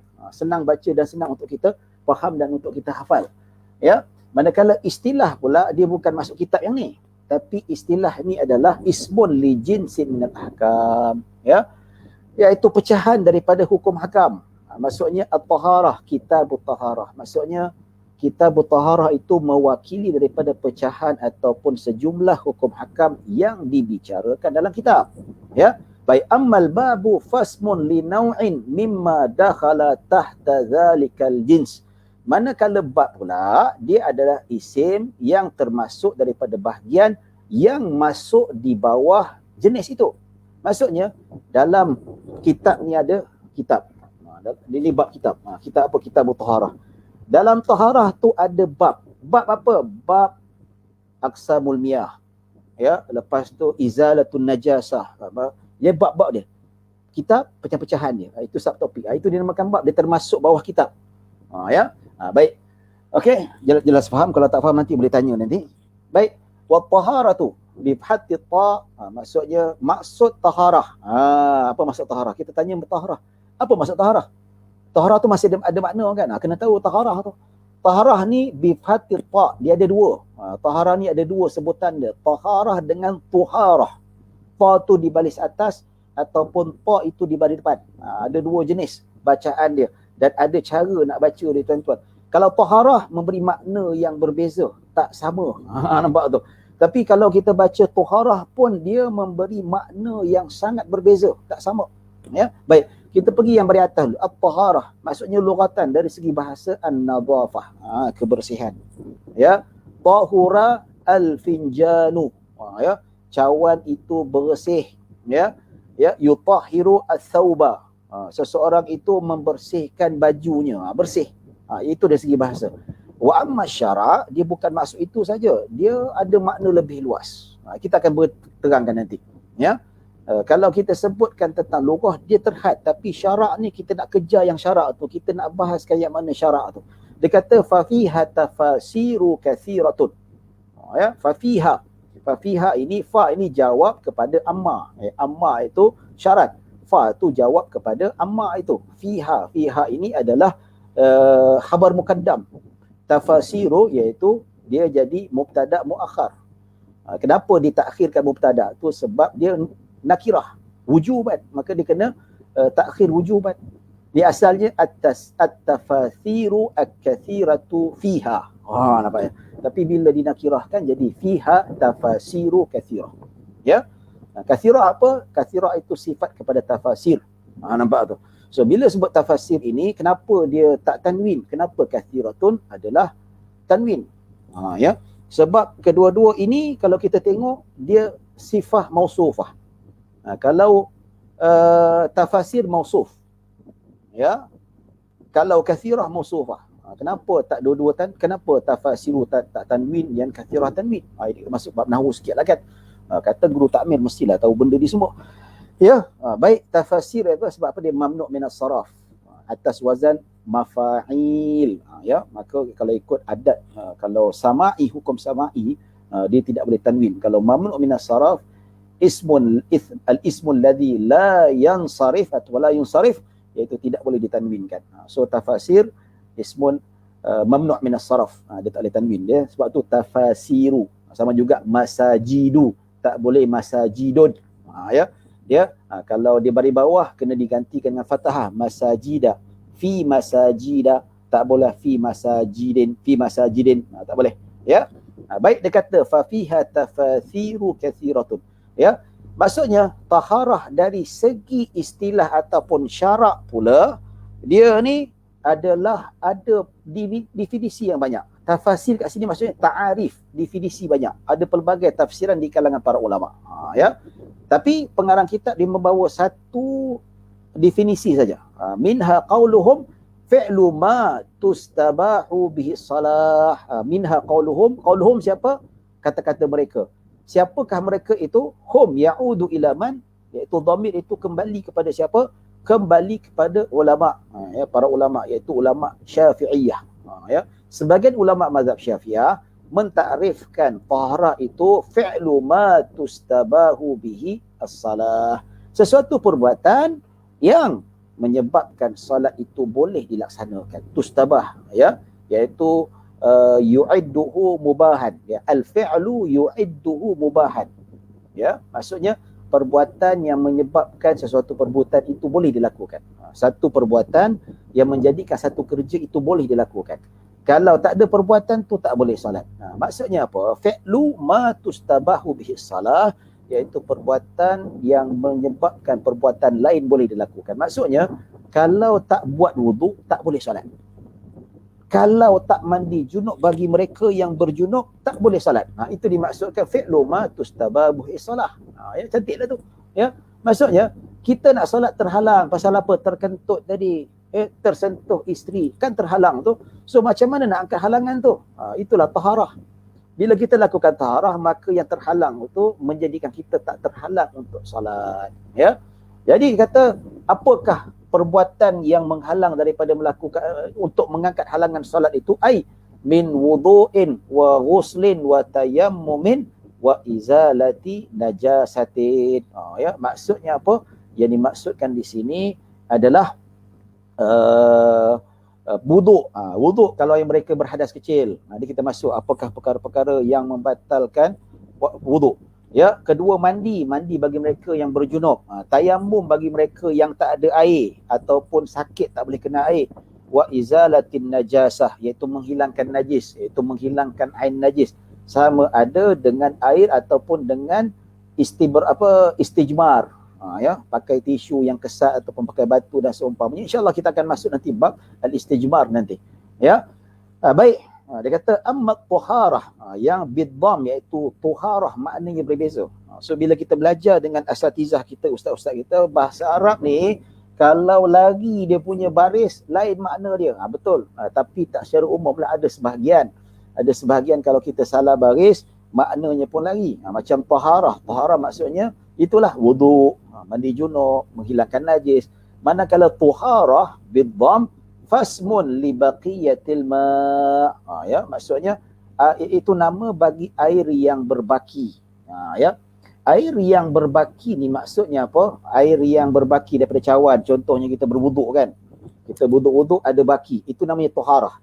Kita asalnya air terpenuh, bila kita berwuduk tinggal separuh, yang separuh nama taharah. Ya, maksudnya daripada bekas. Begitu juga daripada cawan ataupun bekas yang boleh diangkat dalam baldi dan seumpamanya. Tapi kalau lebihan air daripada singki, daripada tangki, ataupun daripada lebihan daripada sungai, ataupun kita lepas wuduk kan air itu tinggal, itu kelebihan, ataupun daripada perigi, itu kelebihan. Ya, sebab apa kalau dinamakan lebihan baqiyatul ma' dan dilakukan dalam sunnah Nabi SAW, yang mana Nabi SAW pas berwuduk, maka air lebihan wuduk itu Nabi minum. Itu sunat hukumnya. Pasal apa? Nabi tak membuang, Nabi tidak membazir. Ada orang tanya, Ustaz, kan sunat lepas berwuduk kita minum air lebihan. Macam mana kalau kita berwuduk ada air lebihan air paip tu? Ya, kalau nak habiskan lebihan air wuduk tu, dalam definisi kalau kita air paip tu, nak habis satu tangki tu, kembung perut. Ya, itu rahmati Allah Subhanahu Wa Taala. Ya, baik. Ni saya tak sebut, dia tak sebut dalam kitab, tapi saya buat tambahan sedikit. Maksudnya taharah ni ada dua jenis. Ya. Taharah ni kalau kita buka dalam Hasyiah Baijuri, Hasyiah Al-Barmawi dan sebagainya, begitu juga dalam Al-Inaq dia kata taharah ni ada dua jenis. Ya. Taharah ni ada dua jenis, iaitu taharah ainiyah dengan taharah hukmiyah. Ya. Taharah hukmiyah ni apa? Ainiyah ni apa? Iaitu taharah yang mana kita basuh tempat yang bernajis, tempat yang kotor. Itu taharah hukmiyah. Hukumnya nampak najis, kita bersihkan tu lah. Katakanlah kita ada beg kan, beg kita ni kena najis bulat ni, so basuh tempat yang kotor tu. Yang sini wajib tak? Tak wajib lah sebab tak najis. Itu hukmiyah. Manakala itu ainiyah, nampak dengan mata kata. Manakala hukmiyah ini dia kata orang kan, kita buang air kecil, kita buang air besar. Tapi bila nak mengangkat hadas tu kita basuh tempat lain, betul tak? Betul tak? Kalau terkentut basuh punggung tak? Tak basuh. Bila terkentut apa kita buat? Berwuduk. Tapi itu namanya hukmiyah, tuan-tuan. Ya. Baik, tuan-tuan dan puan-puan dirahmati Allah Subhanahu Wa Taala. Baik, kita terus anwaul miyah, pembahagian air. Ini bahagian-bahagian air lah. Ya. Baik, tuan-tuan dan puan-puan dirahmati Allah Subhanahu Wa Taala. Okey. Maka kalau kita sebutkan ya tentang definisi taharah ni, dia ada banyak. Kalau disebutkan oleh Imam Nawawi dia lebih jelas. Kalau disebutkan oleh Al-Imam Ibn Hajar pun lebih jelas. Cuma saya buat satu tambahan ya. Maksud taharah tu. Taharah untuk lebih jelas saya bawa definisi yang dibawa oleh Al-Imam An-Nawawi rahimahullah taala. Imam Nawawi kata taharah itu iaitu raful hadas, mengangkat hadas. Itu taharah. Kan? Terbatal wuduk, nak mengangkat hadas kita macam mana? So dengan kita berwuduk. Itu raful hadas. Au ijalatu najasin, itu menghilangkan najis, itu pun namanya taharah. Au ma fi ma'nahuma, ataupun makna daripada kedua-duanya. Ya, maksudnya makna menghilangkan najis, contohnya dengan istinja dengan batu, pun maknanya juga. Okey, ataupun di atas bentuk rupanya, dalam bentuk yang lain seperti mengangkat hadas, seperti mandi sunat, ya, wuduk sunat, itu dinamakan surah. Walaupun dia tidak mengangkat hadas, tapi bentuk dia fizikal dia macam mengangkat hadas. Contoh, kita ada wuduk, kita berwuduk sekali lagi pun dinamakan mengangkat hadas, walaupun kita tak berhadas, tapi disunatkan. Pasal apa? Zahir bentuknya macam dia mengangkat hadas. Ya, manakala menghilangkan najis, seperti basuhan kedua, ketiga kan, sebab kita basuh sekali tu, basuh kedua kan najis dah hilang, tapi kita tambah lagi basuhan supaya lebih clear dan lebih selesa. Yang kedua, ketiga tu dia macam menghilangkan najis, tapi najis tak ada. Itu dikatakan ala suratihima. Itu definisi yang dibawakan oleh Al-Imam Nawawi rahimahullahu taala. Baik, kita masuk anwaul miyah. Ya. Baik, anwaul miyah. Apa maksud anwaul miyah? Bahagian-bahagian air ataupun jenis-jenis air. Ya. Kita akan masuk jenis air. Jenis air apa yang boleh kita berwuduk, air apa yang boleh kita gunakan dan sebagainya. Baik, walamma kana al-ma'u alatan lit-taharah istadrada al-munassif wal musannifu li anwa'il miyah. Ya, dan tatkala manakala air itu merupakan alat sebagai bahan bersuci, maka musannif. Musannif ni apa? Iaitu pengarang kitab, iaitu Matan Abi Syuja istatrada, iaitu menyebut. Ya. Menyebut ni apa? Maksudnya dia menjelaskan pembahagian air. Di kat sini ada kritikan ataupun ada penjelasan para ulama. Kalau istatrada, namanya istitrad ini maksudnya zikru syai'i fi ghairi mahallih. Ya. Maksudnya dia sebut benda tu lari daripada topik. Ya. Kalau istitradil al-khatib. Maksudnya khatib ni dia berkhutbah lari topik. Ya, ataupun ceramah cerita pasal fiqh tiba-tiba masuk politik pula. Itu namanya istitrad. Ya. Tapi dekat sini pengarang kitab Limad bin Qasim dia macam tak kena gunakan perkataan istatrada. Ya, kata sepatutnya zakara ataupun makna yang lebih sesuai zakara al-musannifu li anwa'i, ataupun maksud musannif ataupun yang dimaksudkan oleh Ibn Qasim ini istatrada iaitu cerita panjang. Pun boleh juga. Ya. Baik. Pengarang ni dia cerita panjang, dia detailkan pembahagian air. Faqala al-miyahu allati yajuzu ay yasihhu at-tatrihu biha sab'u miyahin. Dia kata air-air yang harus, yakni sah untuk bersuci ada 7 bahagian. Ada 7 pembahagian. Nampak tu? Bila sebut tentang perkara ini tuan-tuan, ya, dia kata ada 7 jenis air yang sah untuk bersuci. Maksud bersuci apa? Iaitu mengangkat hadas dan begitu juga menghilangkan najis. Ini dia. Ya, disebutkan bersuci, ingat saja 2 perkara ini. Tak lain tak bukan mengangkat hadas, sama ada hadas kecil ataupun hadas besar, dan kedua menghilangkan najis. Itu nama taharah. Nampak tak? Ya. Baik, ada 7 jenis air yang layak, yang sah kalau kita gunakan untuk mengangkat hadas dan menghilangkan najis. Selain daripada 7 jenis air ini tak sah. Tak boleh digunakan untuk bersuci dan mengangkat hadas. Kita akan terangkan nanti. Okey? Baik. Okey. Apa dia? Ma'us sama ayyun nazilu minha wa huwal matar. Pertama iaitu air hujan. Air hujan kita tadah, kita boleh mandi junub, kita boleh menghilangkan najis dan kita boleh berwuduk. Sah wuduk kita. Ya. Baik, yang seterusnya wa ma'ul bahri. Ma'ul bahri maksudnya air laut. Ya, air al-malihu, air yang masin, iaitu masin secara semula jadi. Ya. Baik. Tuan-tuan dan puan-puan dirahmati Allah Subhanahu wa taala, bila disebutkan tentang garam ini, sebab dia garam semula jadi. Walaupun rasanya itu bukan rasa payau tapi semula jadi dia garam, maka ia dinamakan sebagai air mutlak juga. Ya, mutlak, air yang semula jadi rasanya masin, boleh digunakan untuk sama ada menghilangkan najis atau untuk digunakan berwuduk. Berdasarkan apa? Ada sahabat Nabi SAW yang mana dia ni pergi bermusafir, naik kapal, dia kata, Rasulullah, kalau kami berlayar boleh tak kami berwuduk dengan air laut? Sedangkan kalau kami berwuduk dengan air biasa, kami tak ada air nak minum. Maka Nabi kata, at-tahuru ma'uhu al-hillu maitatuh. Nabi kata, sesungguhnya air laut itu suci dan menyucikan, dan bangkainya boleh dimakan. Bangkai ikan boleh makan, hidupan lautnya satu alam boleh makan. Ya, al-malih. Ya, tapi kalau macam mana air putih kita campurkan dengan garam, boleh tak berwuduk? Tak boleh. Itu sudah menjadi air al-mutaghayyir, menjadi al-ma'ul mutaghayyir. Ya, air yang sudah berubah sifatnya, maka tidak lagi mutlak, tak boleh dilakukan ataupun untuk mengangkat hadas, begitu juga menghilangkan najis. Yang ketiga, ma'un nahri, air sungai, air al-hulu. Dekat sini al-hulu ni kalau terjemah dalam bahasa Melayu maksudnya manis. Ya. Tapi bukan manis lah sebenarnya.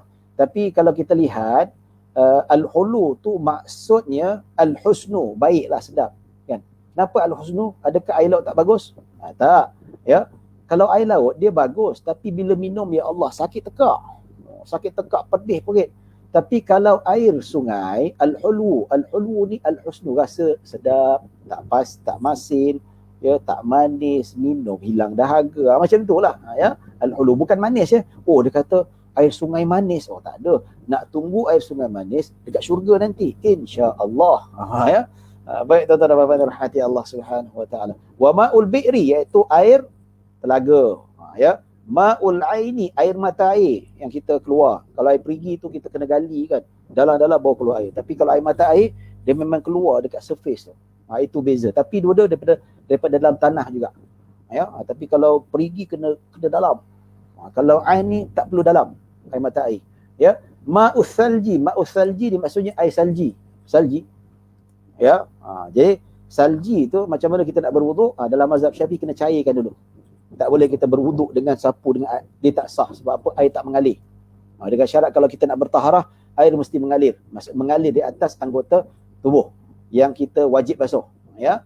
Dan ketujuh, wa ma'ul bardi, iaitu air embun kalau dalam istilah bahasa kita.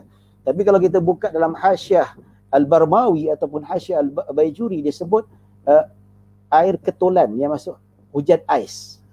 Itu ma'ul bardi, ma'ul baradi. Kalau biasa kan masuk musim sejuk, kalau sebelum salji itu dia akan turun hujan air batu. Ya. Kalau dekat Rusia tu dia punya air batu tu besar sampai pecah kereta, pecah cermin kereta. Itu ma'ul baradi. Ya. Tapi kalau diterjemahkan dalam kitab-kitab pondok, kita tak ada ma'ul baradi, tidak ada ais ketul tu, tak ada hujan. Kita ada air embun. Kan? Kita bangun pagi tengok kereta kita berembun, atas kereta cermin berembun je kan. Itu. Ya. Kalau kita tengok dekat daun tu, kat keladi tu kita sapu, basah. Itu air embun. So air embun pun boleh juga digunakan untuk berwuduk. Tapi kena tadah lah. Kena tadah banyak-banyak sampai dia boleh mengalir, sah wuduknya. Dan boleh digunakan untuk mengangkat hadas sama ada kecil ataupun besar, ataupun menghilangkan najis. Boleh. Ya. Baik. Wa yajma'u hadhi sab'ah qauluka ma nazala minas sama' au naba'a minal ard ala ayyi sifatin kana min aslil hilqah. Ya. Yang dimaksudkan di sini tuan-tuan, iaitu apabila digabungkan semua sekali ada 7. Ya. Iaitu sama ada yang turun daripada langit ataupun yang keluar daripada perut bumi. Kalau air yang keluar daripada langit, turun daripada langit ada 3, iaitu air hujan, air salji dengan air ais tu ataupun air embun. Itu 3. Manakala yang berasal daripada perut muka bumi 4, ya, iaitu air laut, air sungai, ya, begitu juga air perigi dan begitu juga air mata air. Ini 4. Semua sekali 7. So, air pipe mana Ustaz? Air pipe ni berasal daripada salah satu ataupun sebahagian daripada 7 jenis ni tuan-tuan. Nampak? Namanya iaitu air mutlak, ya. Air Zam-Zam termasuk kategori air perigi, ya. Dan ada satu lagi air yang sah digunakan untuk berwuduk. Apa dia? Air yang keluar daripada tangan Rasulullah sallallahu alaihi wasallam. Nampak? Kan ada kisah bagaimana Nabi sallallahu alaihi wasallam keluar air kat tangan Nabi. Itu air yang paling afdal dekat dunia. Air yang paling afdal dekat dunia, yang paling tinggi darajat airnya, iaitu air tangan yang keluar daripada celah-celah jari Nabi SAW. Mukjizat dengan izin Allah. Semua ini dengan izin Allah, tidak akan berlaku kecuali dengan kekuasaan Allah Subhanahu Wa Taala. Itu air paling afdal. Kedua, air yang paling afdal apa? Iaitu Marzuki Juno. Ini boleh huraikan tentang orang komen wuduk dalam gayung. Kalau nak cerita, ya, kalau Ustaz Marzuki nak tahu tentang wuduk dalam gayung, boleh cari dekat YouTube, ada saya bahaskan cerita panjang, ya. Kalau nak ceritakan wuduk dalam gayung, kita akan masuk next time. Next time kalau ada rezeki nanti, kita akan masuk bab al-iqtiraf, kita akan masuk bab musta'mal. Ini banyak yang salah faham, ya. Kejahilan di orang kita, berwuduk dalam gayung saja terus musta'mal. Tak semestinya, ada hukum pendetilan, ya. Jadi minta maaf, saya tak boleh nak huraikan wuduk dalam gayung sekarang, ya. Pasal apa? Kalau kita nak cerita pasal ni, dia akan mengambil masa yang panjang. Kalau kita nak habiskan berapa banyak yang mungkin sebelum jam 10.30 insya-Allah ataupun 10.40 kita akan buka kepada soal jawab insya-Allah. Ya. Baik tuan-tuan dan puan-puan dirahmati Allah Subhanahu Wa Taala, ya. Ala ayyi sifatin. Ya, ala ayyi sifatin yang mana yang ni? Kalau yang tak perasan ni. Ini guru-guru takmir semua boleh baca bahasa Arab belaka ni kan. Ya. Kalau tak reti bahasa Arab, dia tak jadi guru takmir. Sebab dia pandai bahasa Arab lah dia jadi guru takmir. Ala ayyi sifatin kana. dalam bentuk sifat asal macam mana sekalipun. Katakanlah air laut itu sifat asalnya apa? Masin. Walaupun masin, tetap dinamakan sebagai air mutlak. Tak boleh kita nak kata, tak boleh pasal apa? Dia air masin. Dia air mutlak mesti payau. Tak. Dia ikut asal kejadian. Ya. Kalau air sungai itu kuning disebabkan tanah, itu asal kejadian dia. Tak boleh kita nak samakan dengan air filter. Ya. So, ustaz boleh kalau kita berwuduk dengan air sungai berkeladak? Boleh, sebab itu sifat asal dia. Memang itu sifat dia. Macam juga kita boleh berwuduk dengan air laut yang sifatnya asalnya adalah masin. Yang tak boleh berwuduk, kita pergi air kosong ni, kita letak garam banyak-banyak, lepas tu kita berwuduk. Itu tak boleh. Sebab apa? Rasa dah berubah dah. Dia sudah merubahkan sifat asalnya. Tuan-tuan dan puan-puan dirahmati Allah Subhanahu Wa Taala. Ya. Manakala kalau yang tak boleh tu air dalam baldi yang kita tadah air pipe tu yang putih jernih, kita ambil tanah kita campak banyak-banyak, berubah warna dia. Itu tak boleh. Sebab apa? Yang kita campak tu bukan asal kejadian. Sebab kita sendiri berubah. Tapi kalau air sungai itu berkeladak, ada tanah pasir, itu normal, itu asal sifat kejadiannya. Ya, min aslil hilqati, iaitu pada asal kejadiannya. Memang laut masin dan sungai, ya, kecuali kalau memang sungai itu dia memang tak ada pasir, tak ada tanah. Macam dekat air terjun kan, dia banyak batu. Itu memang dari segi sudutnya itu ikut asasnya. Ya, tapi kalau dekat sungai yang bawah tu ada lumpur dan sebagainya, dia boleh berubah sifat, maka dikira sebagai sifat asal kejadian sungai itu sendiri. Ya. Baik tuan-tuan dan puan-puan dirahmati Allah Subhanahu Wa Taala. Okey, kita masuk yang seterusnya. Ada masa lebih kurang dalam 15 ke 20 minit. Bismillah. Baik. Okey. Thummal miyahu tanqasimu ila arba'ati aqsam. Ya, itu jenis-jenis air yang boleh berwuduk tadi. Boleh kita mengangkat hadas kecil besar ataupun menghilangkan najis. Ini pembahagian air dari segi sudut suci atau tidak. Ini kita nak masuk pembahagian air dari segi sudut kesuciannya. Ya. Baik tuan-tuan dan puan-puan dirahmati Allah Subhanahu Wa Taala, dia kata thummal miyah tanqasimu ila ala arba'ati aqsam. Kemudian air itu thumma ni harfu ataf ke lain. Kalau thumma tu dia punya ataf maktuf mana? Thumma al-miyah tu maktuf ke mana? Kalau kita apalah. Ya. Tapi kalau thumma ni biasanya istinaf lah. Ya, la mahalla lahu min al-i'rab. Ya. Baik. Sudah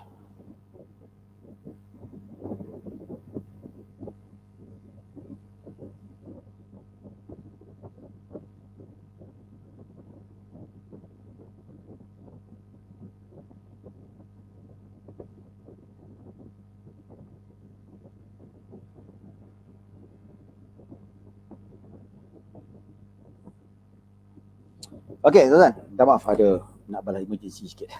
Okey. Kita terus. Ahaduha, yang pertamanya tahirun fi nafsihi, mutahhirun li ghairihi. Jenis yang pertama iaitu air yang suci pada dirinya. Pada zatnya dia memang suci. Ya. Wa mutahhirun li ghairihi, dan dia suci untuk yang lainnya. Maksud tahir apa? Suci. Suci untuk dirinya, tetapi dia pada zatnya suci, dan begitu juga dia boleh mensucikan yang lain. Ya. Kalau suci pada zatnya, suci untuk minum, suci untuk makan. Kalau kena kat baju tak kira bernajis. Contoh suci air paip, air kosong, air kopi, suci betul. Ya. Tapi tak semua air suci itu suci untuk yang lain. Suci untuk lain apa? Adakah dia mampu mengangkat hadas? Ya. So air yang suci dan menyucikan iaitu air mutlak, ketujuh-tujuh air ni. Ya, termasuklah air paip tu, air mineral tu termasuklah. Termasuk ataupun air kowe ke air apa-apalah yang filter tu kan. Sama je kalau air mutlak. Dia suci untuk diminum, untuk dimakan. Dia bukan najis dan dia boleh digunakan untuk mengangkat hadas. Ya. Dia boleh digunakan untuk menghilangkan najis, mengangkat najis. Itu dia. Itu maksud mutahhir. So bila dia kata suci pada orang lain ataupun selain daripadanya, dia boleh mengangkatkan hadas orang lain, iaitu air mutlak ini. 7 air tu yang disebutkan tadi ni, dia suci, boleh minum. Nak masak, boleh, no problem. Dan dia juga boleh mengangkat hadas saya. Kalau saya hadas kecil, dia boleh mengangkat ke hadas saya boleh solat.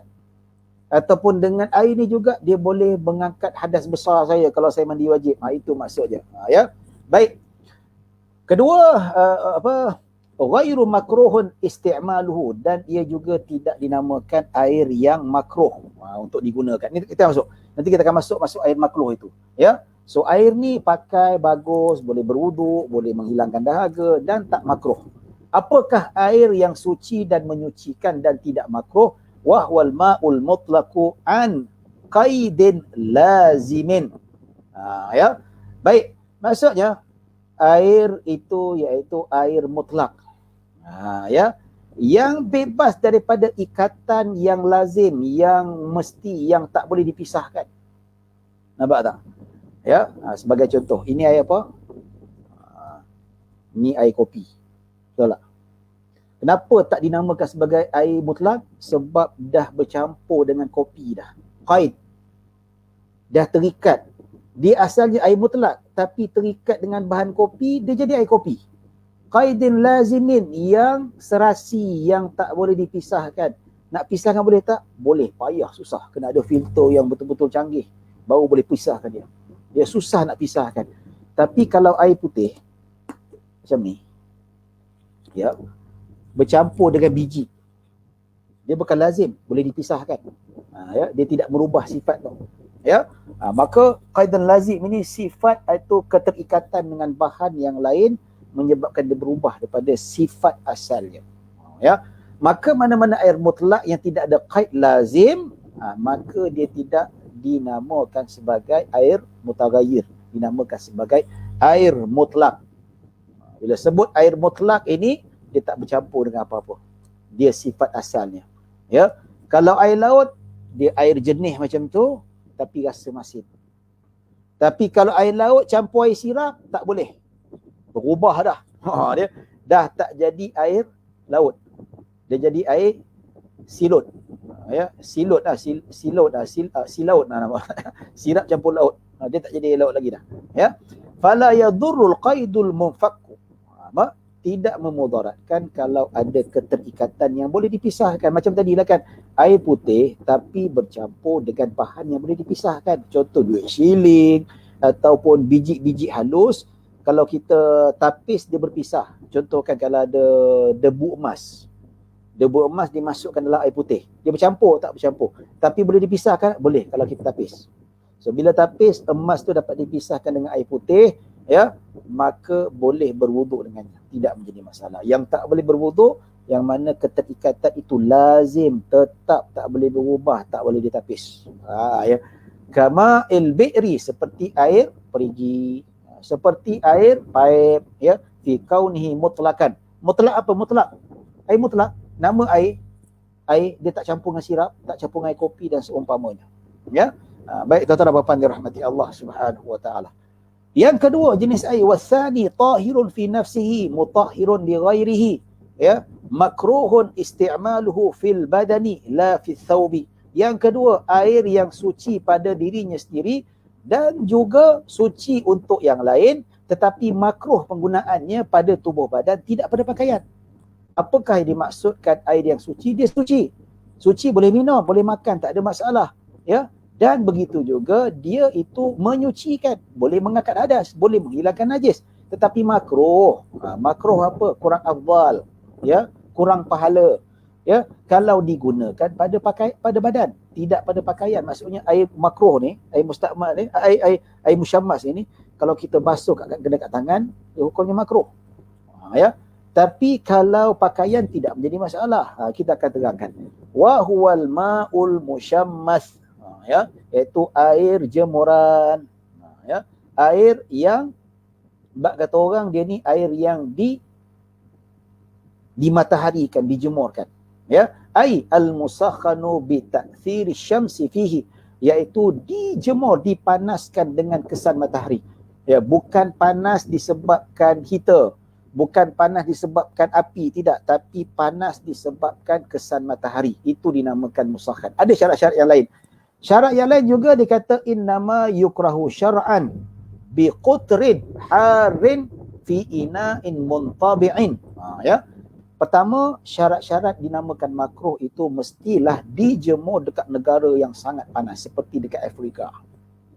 Ya, ataupun negeri-negeri yang memang panas sungguh lah, ke Afrika lah biasanya, ataupun dekat Yaman, Yaman Utara, Yaman Selatan, sangat panas, ataupun dekat Oman, dekat Emirat yang sangat panas. Sekali panas tu dia punya boleh sampai 40 ke 50 darjah Celsius. Panas tu, letak telur atas jalan tu dia boleh masak. Macam tu sekali. Ya, jadi kalau disebutkan syarat mesti negara yang sangat panas, iaitu air musyammas tak mungkin berlaku dekat Malaysia. Sebab Malaysia bukan termasuk negara macam Afrika. Tidak. Ya. Sama juga macam negara-negara Arab yang ada musim sejuk seperti Syria, seperti Mesir, seperti Maghribi. Ya. Tapi kalau negara Arab seperti di Jazirul Qamar, ya, seperti di Oman ataupun di Emirat dan Bahrain seumpamanya, ataupun di selatan Arab Saudi dan Yaman, itu ya, negara yang sangat panas. Ya. Jadi dijemur, kalau kat Malaysia ni kalau jemur matahari dia tak panas macam seperti itu. Kita paling tinggi pun berapa? 33 lah, 33. Pernah sekali sampai 36, itu panas sangat. Jemur baju kejap ya. Kita tak ada sampai 40 lagi. Kalau Arab tu sampai 50 lebih tu biasa tu. Ya. Baik, fi ina'in muntabi'in. Ya. Mestilah dijemur dalam bekas yang boleh ditempa, yang boleh dibengkokkan, seperti besi, seperti gangsa. Ya. Tapi kalau kita jemur dalam pangkuk plastik, jemur dekat negara Afrika tak makruh. Sebab apa? Bekas itu tidak. Sebab apa? Bekas yang ditempa, bila dijemur dekat panas, dia punya galian tu boleh meresap pada air dan dia boleh memberi efek pada kulit. Itu yang dimaksudkan. Illa ina an-naqdain, kecuali bekas yang diperbuat daripada emas dan perak. An-naqdain ni emas dan perak. Li safai jauharihima, kerana ketulusan bahan aslinya itu tidak bercampur dengan bahan-bahan yang lain. Sebab apa? Sebab kalau kita tengok emas dan perak ni tak berkarat. Buatlah macam mana takkan berkarat. Sebab apa? Itu tulusnya. Dan bila ditulus dia tak akan beri efek pada kulit. Tapi kalau besi boleh karat, tembaga boleh karat, ataupun bahan-bahan logam yang lain. So syarat yang jadi air musyammas mestilah dijemur di bawah matahari. Kalau panas pakai api tak. Kalau panas kita ceritakan nanti. Kalau heater, water heater jadi suam, tak ada masalah. Ya, ada orang kata, ada dalam TV tu ada ustaz tu, dia kata berwuduk pakai air water heater makruh, dikiaskan air musyammas. Tak boleh kias. Water heater lain, dia bukan air jemuran. So water heater tak makruh abadan sama sekali. Adamul qarahah, abadan. Tidak dinamakan makruh sama sekali. Pasal apa? Sebab heater lain, tak boleh dikiaskan dengan jemuran matahari. Dan ada syarat-syarat lain. Dan syarat yang lain apa? Mestilah di negara yang sangat panas. Malaysia tak termasuk, Indonesia tak termasuk, Brunei tak termasuk.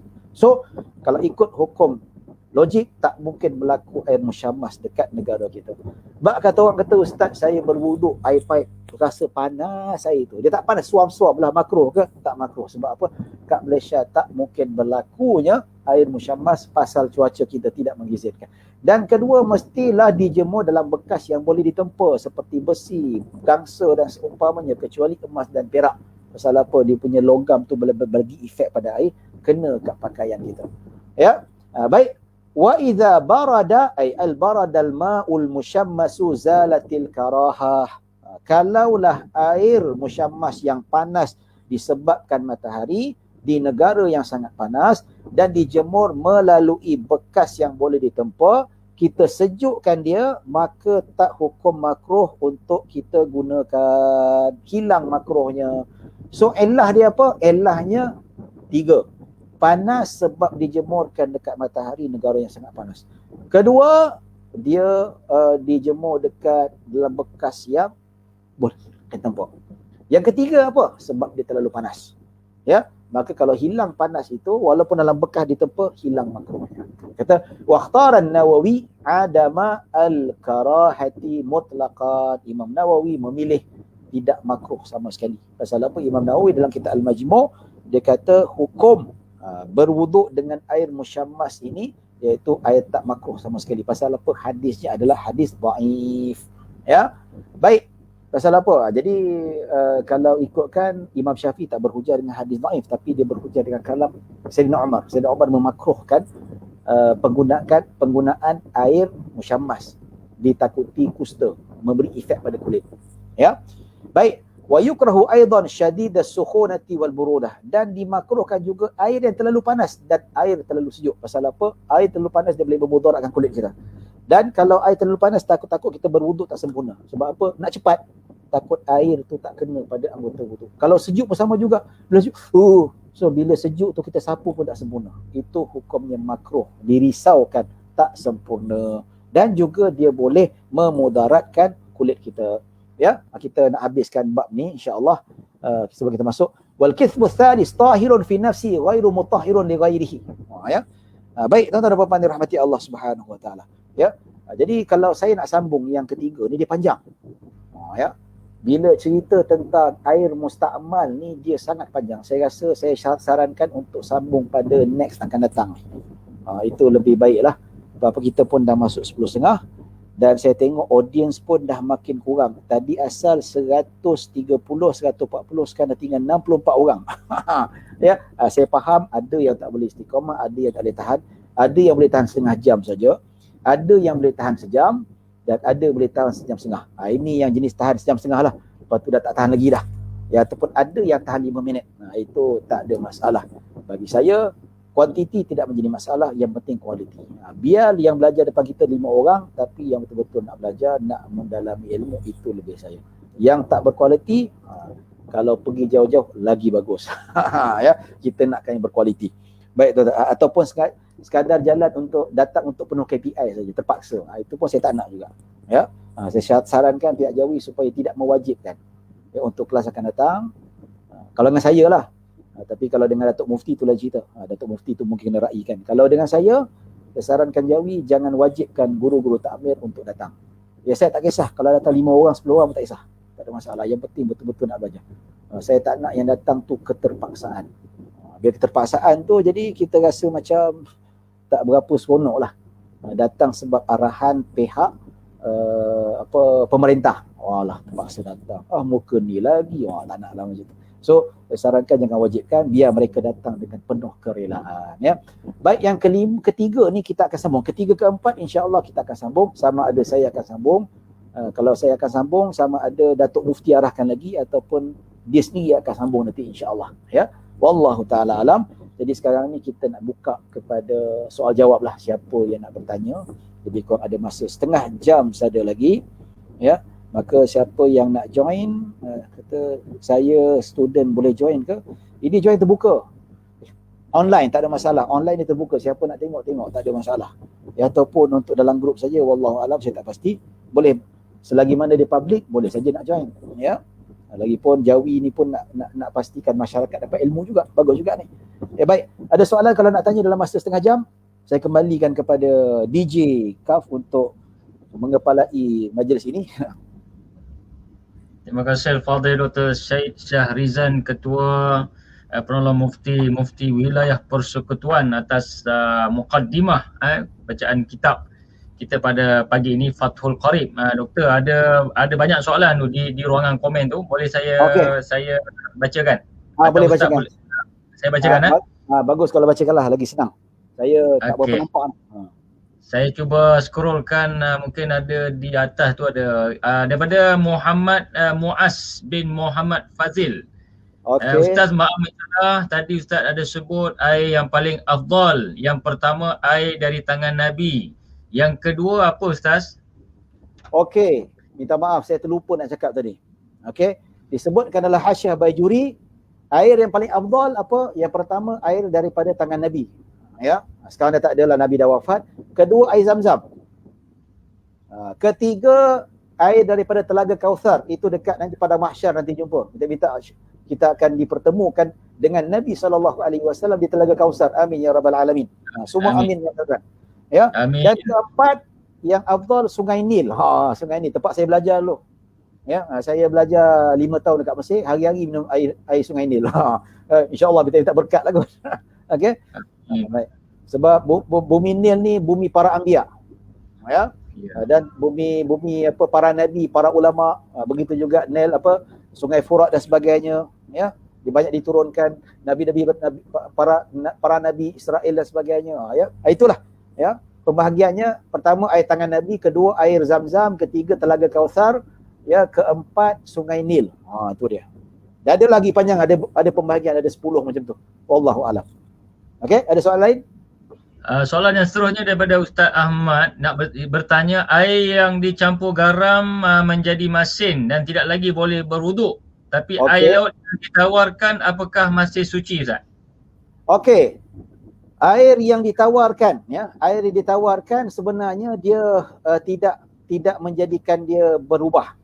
Yang dimaksudkan iaitu berubah dengan ada unsur tambahan yang lain. Tapi kalau berubah daripada tawar ke masin kepada tawar, itu tidak ada penambahan, itu pengurangan. Kalau unsur pengurangan, dia tidak menjadi masalah, dia tetap suci dan menyucikan. Dia yang tak boleh, yang dikatakan qaidun lazim, itu adalah penambahan. Contoh air kosong, kita tambah dengan air teh, ataupun kita tambah dengan jus lemon sehingga berubah sifatnya, itu tak boleh. Tapi kalau air laut, dia bukan menambah, dia bertukar menjadi tawar sebab unsur pengurangan. Itu tidak dinamakan sebagai qaidun lazimun. Wallahu a'lam. Silakan. Okey, soalan yang ketiga daripada Muhammad Hasrul Ghani. Dia bertanya, bagaimana hukum air yang bercampur klorin? Airnya jelas nampak berklorin yang baru keluar dari paip. Apabila ditunggu selama seminit, air akan kelihatan jernih tanpa klorin. Baik. Soalan yang sangat bagus. Saya pernah tulis artikel dekat Facebook cerita tentang air klorin ini. Baik, air klorin ini dia adalah disebutkan sebagai air yang bercampur satu benda yang tidak boleh dielakkan. Ya, la yastaghni anhu. Maksudnya air yang bercampur dengan bahan lain yang mana kita tak ada kuasa nak mengelakkan dia. Nampak tu? Ya. Jadi hukumnya macam mana? Hukumnya boleh digunakan, tidak menjadi masalah. Ya, dan kedua, air klorin ini adalah tujuan untuk kesihatan. Sebab apa? Air zaman sekarang tak macam air zaman dulu. Air zaman Nabi itu daripada sungai minum terus. Sebab apa? Zaman dulu tak ada pencemaran. Zaman sekarang ni 1001 pencemaran. Jangan main-main. Orang balik daripada mandi dekat air terjun boleh meninggal. Pasal apa? Kecil tikus. Dia mencemar semua. Jadi klorin tu satu keperluan yang sangat-sangat mendesak lah, sangat-sangat hajiat disebutkan. Ya, maka air klorin itu dia tidak dikira sebagai benda yang merubah sifat. Ia merubah sifat tetapi boleh digunakan sebab dia itu tidak boleh dielakkan. Kalau kita masuk dalam bab itu nanti kita akan tengok ada air kolam yang mana dia berubah disebabkan lumut. Ataupun dia kata tulul mukfi, iaitu air yang dia bertakung lama, dia ada berkeladak. So air yang bertakung lama tu dia bertukar menjadi hijau disebabkan lumut. Dan begitu juga ada air kolam air yang berubah air disebabkan keladak. So berubah disebabkan lumut dan keladak ini benda yang tidak boleh dielakkan. Nak tak nak memang ada. Ya, suka dielakkan, maka boleh tak berwuduk dengan air yang bercampur dengan lumut daripada takungan itu, boleh, tak ada masalah. Ya. Dan begitu juga air keladak tu boleh tak kalau kita nak berwuduk, boleh, tidak menjadi masalah. Sama juga dengan air klorin, disebutkan bahawa dia sukar untuk dielakkan. Kita sebagai rakyat marahin tak boleh nak elakkan. Ya, kecuali kalau kita nak ambil, kita nak tunggu sampai dia mendap, itu lagi bagus, itu lebih selamat. Dan ada juga jenis air klorin yang sedikit. Ya, dan klorin ni biasanya tidak terlalu ketara. Kadang-kadang dia memang ketara. Tapi kadang-kadang air klorin ni terlalu sedikit. Kalau terlalu sedikit, maka dia tidak memudaratkan. Dia tidak menarik sifat air mutlak. Macam contoh kan, kalau ada air kosong, kita campur setitik dua ataupun sesudu dengan air oren. Dia berubah sifat tak? Yes, berubah. Tetapi terlalu sedikit. Dan orang melihatnya tetap tak namakan dia sebagai air oren. Sebab apa? Dia belum betul-betul oren lagi. Ya. Tapi kalau air klorin yang sedikit perubahan sama sekali tidak syak, dia boleh digunakan dan boleh diamalkan dan boleh digunakan untuk taharah dan boleh digunakan untuk mengangkat najis, untuk menghilang najis dan untuk minum. Tapi kalau yang banyak klorinnya, ya, lebih bagus tunggu dia mendap, ya, ataupun tunggu dalam setengah jam baru kita berwuduk sebab dia bau campur kan, ataupun terpaksa pakai ibu juga, boleh, no problem. Pasal apa? Dia campuran yang tidak boleh dielakkan. Wallahu a'lam. Macam mana doktor, hukumnya sama tak dengan air kumbahan yang dibersihkan semula? Air kumbahan, okey, air kumbahan tu air bertanajis. Sepatutnya soalan ni dia masuk pada bab yang akan datang. Ya, kita masuk bab air bertanajis. Soalan ni dia advance lah. Ya, baik, dia dengan syarat kalau air kumbahan tu boleh digunakan, pertama dengan syarat najis itu boleh dipisahkan. Baik. So zaman sekarang air kumbahan tu memang ada teknologi yang canggih lah kan. Ya, zaman sekarang teknologi yang cakap. Dia boleh pisahkan air kopi daripada air biasa tu. Canggih tak canggih? Nampak tak? Ya. Vaksin pun boleh siap tak sampai setahun. Dulu 4-5 tahun. Sekarang ada teknologi tinggi. Dia boleh siapkan tak sampai setahun dah siap. Itu hakikatnya.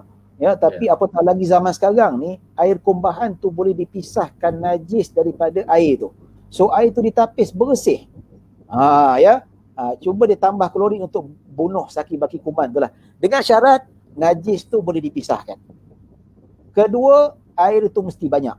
Iaitu mestilah 2 kolah ke atas. Sekurang-kurangnya 2 kolah ataupun atas 2 kolah. Tapi kalau kita nak kumbah air secawan, tak boleh. Pasal apa? Walaupun boleh dipisahkan daripada najis, tapi syarat kedua tak cukup. Sebab apa? Tak banyak. Nanti kita akan bincangkan bab air 2 kolah nanti. Dia ada kesan terhadap hukum. Wallahu'alam. Ada soalan daripada An-Nur Hikam. Dia bertanya berkaitan dengan garam yang suci bercampur dengan air juga yang suci. Kenapa tidak boleh buat bersuci, doktor? Okey, saya nak tanya. Kalau air putih, air kosong yang suci bercampur dengan sirap yang suci, boleh berwuduk tak? Ya, ataupun kita nak pergi solat subuh, tiba-tiba kita nampak 1 jug air kopi. Tak ada siapa nak minum, dah sejuk dah. Kita pun kata, Allah sayang ni membazir. Nak minum, dah sejuk. Lalu dia pun berwuduk dengan air kopi tu. Dia pergi dengan muka yang penuh kehitaman. Ya, sah tak wuduknya? Tak sah sebab dia bukan air mutlak. Sebab apa? Kita nak kata kalau garam tu suci, bercampur dengan air suci, pun tak boleh juga. Kalau macam tu, kopi pun suci. Tapi kopi tak boleh pasal apa? Sebab kopi tu telah menarik kelayakan air mutlak. Sebab apa? Dia dah berubah. So bila campur air kopi, dia tak nama lagi air mutlak. Dia tak nama lagi air sungai. Tak nama lagi air pahit. Namanya air kopi. Nampak tak? Sama juga dengan garam. Garam yang bukan semula jadi seperti laut, dia tak nama lagi air laut. Namanya air garam. Tapi kalau kita ambil air laut, kita panggil dia air laut. Sebab ini semula jadi. Nampak tak? Dia berbeza. Garam masinnya laut itu rasanya sangat berbeza. Ya, dan garam yang ada pada yang berbuat dalam paket itu tak asli lagi dah sebenarnya. Ya, dia sudah campur dengan bahan-bahan lain, dia jadi macam tu. Ya, sehinggalah yang kita makan tu. Dan yang garam yang ada sekarang ni lebih memudaratkan kalau kita ambil banyak-banyak. Ya, wallahu taala alam. Sama jugalah. Boleh tak kalau kita berwuduk pakai air sirap? Ya, habis pergi surau muka penuh dengan semut. Boleh tak? Kan? Boleh tak? Tak boleh juga sebab sirap pun suci. So kita tak boleh gunakan alasan air bercampur dengan garam suci. Kenapa tak boleh? Sama juga naik sirap. Sama juga dengan air kopi. Asalnya 2 bahan dicampurkan. Wallahu'alam. Baik doktor, ada soalan yang terakhir doktor. Daripada Abdul Hakim Fakhruddin. Dia bertanya, benarkah kitab Fathul Qarib ini semua pandangan, bukan semua pandangannya adalah muktamad dalam mazhab Syafi'i? Ya betul, ada. Even dalam matan Abi Syuja' pun tak muktamad keseluruhannya. Ya. Jadi kalau kita berpandu kepada matan Al-Ghayah wa Takrib, kita tak boleh baca sendiri-sendiri, dia kena talaki. Kitab matan Al-Ghayah, matan Abi Syuja' kita kena talaki. Sebab apa? Ada benda yang tak muktamad. Ya. Contoh dia kata bahawa dalam matan Abi Syuja' dia kata rukun solat ada 17. Tu dia. Biasa kita dengar 13. Dia kata 17 pula. Dan ada sebagian ulama kata 16. Dan ada ulama kata 15. Tapi yang muktamad seperti mana yang telah ditetapkan oleh Al-Imam Nawawi rahimahullahu ta'ala 13. So kalau kita baca sendiri, kita terus berpegang pada matan Abi Syuja', ya, maka sebenarnya salah orang kita belajar ni. Orang kita belajar rukun solat ada 13, tapi matan Nabi Syuja' ada sebut 17. Oi, sesat betul Tok Guru. Dia tak apa. Tapi kalau dia baca syarah, ini bukan pendapat muktamad. Pendapat kedua ataupun pendapat yang lemah. Begitu juga Fathul Qarib. Fathul Qarib pun juga dia ada juga sikit-sikit yang termasuk pendapat-pendapat yang tidak muktamad. Ada juga dimasukkan pendapat yang dhaif. Ini dijelaskan oleh Al-Imam Al-Barmawi dengan Al-Imam Baijuri. Dia yang jelaskan, mutaakhir di kalangan Syafi'i yang menjelaskan, okey, ini bukan muktamad sekian-sekian. Sebab tu nak belajar fiqh, nak belajar matan kena ikut guru yang terangkan mana yang muktamad, mana yang tidak. Kemudian syarah pun bagus, belajar dengan berguru juga sebab syarah pun ada sebahagian kitab-kitab yang mensyarahkan kitab ada juga tidak muktamad. Contoh kitab Kifayatul Akhyar, Al-Imam Al-Hisni rahimahullahu taala, dia mensyarahkan matan Nabi Syuja'. Tapi dia mensyarahkan matan Nabi Syuja', dia ada menukilkan pendapat yang dhaif. Dalam tu pendapat yang lemah. Maka kita kena tahu, kalau sekadar nak pembacaan ataupun untuk menjadikan bahan rujukan, kita kena tahu mana kitab-kitab yang muktamad, mana kitab-kitab yang tak muktamad, atau kitab sekadar digunakan sebagai rujukan dan seumpamanya. Wallahu a'lam. Okey. Wallahualam. Terima kasih Dr. Syed Syahrizan, Ketua Penolong Mufti Wilayah Persekutuan Kuala Lumpur atas penjelasan dan juga pencerahan pada hari ini. Saya rasa bab air saja Doktor, itu pun belum habis lagi. Belum habis lagi tu. InsyaAllah akan datang pada bulan hadapan. Ada yang mencadangkan sebelum bulan Ramadan minta bincang berkaitan dengan puasa. InsyaAllah kita akan pertimbangkanlah bersama dengan Jawi dan juga Doktor untuk siri-siri yang akan datang, siri kedua. Jadi pada siri yang pertama ini kita lihat ramai, tadi tidak ada 100 lebih, 160 alhamdulillah, dan moga-moga pada masa akan datang kita sama dapat istiqamah untuk menadah kitab bersama dengan Doktor hingga akhirnya kita dapat penjelasan dan pencerahan yang paling penting, ilmu yang kita perlu mantapkan dalam diri kita sebagai guru takmir dan juga pegawai-pegawai di masjid untuk disampaikan kepada anak karya dan juga masyarakat kita. Jadi saya DJ Kaf, DJ K, AAF dari Radio Jawi, terima kasih diucapkan kepada Dr. Syed Syahrizan atas perkongsian ilmu pada pagi ini. Semoga ilmu yang disampaikan kita mendapat barakah, kita diberikan tafaqquh fid din, faqih dalam agama kita dapat menyampaikan kepada yang lain, Doktor. InsyaAllah. Terima kasih. Assalamualaikum. Assalamualaikum warahmatullahi wabarakatuh. Alhamdulillahirabbil alamin. Kita telah selesai bersama di Radio Jawi. Jadi kepada para asatizah, kepada para guru takmir dan juga pegawai masjid di Jawi, anda sedang bersama di Radio Jawi. InsyaAllah kita akan maklumkan dari semasa ke semasa berkaitan dengan program Tafaqquh Fid Din yang dijalankan secara dalam talian di laman Radio Jawi. Jadi anda mohon kerjasama agar sentiasa dapat memberikan respon interaktif yang baik dalam ruangan komen, dan sekali lagi saya minta sekali-sekala tu klik like ataupun share laman Radio Jawi ini untuk manfaat bersama. Jadi sekian saja pertemuan kita pada pagi ini. Ada soalan ke? Talian tak stabil, mula-mula ramai masuk tapi tinggal sedikit. Ya, mungkin dari segi teknikal, mungkin ada gangguan dari segi rangkaian dia, tak apa. Walau bagaimanapun pada permulaan tadi kita dapat bersama, dapat mengikuti kelas muqaddimah yang disampaikan oleh Doktor. Jadi terima kasih kepada semua para guru takmir, para pegawai masjid di Jabatan Agama Islam dan juga kepada para pendengar Radio Jawi. Anda juga boleh mendengar berbagai segmen yang sedang dan juga yang telah berlangsung sebelum ini. Boleh scroll saja pada laman Facebook Radio Jawi, dan sehingga kita berjumpa lagi pada siaran yang akan datang, terutama dalam kelas Tafaqquh Fid Din. Jadi saya tinggalkan anda berkaitan dengan zikir, kita zikir dan selepas itu kita bersurai. Saya ucapkan terima kasih kepada semua yang sama-sama dapat meluangkan masa bersama dengan kelas Tafaqquh Fid Din. Jadi sama-sama kita berzikir. Assalamualaikum warahmatullahi wabarakatuh.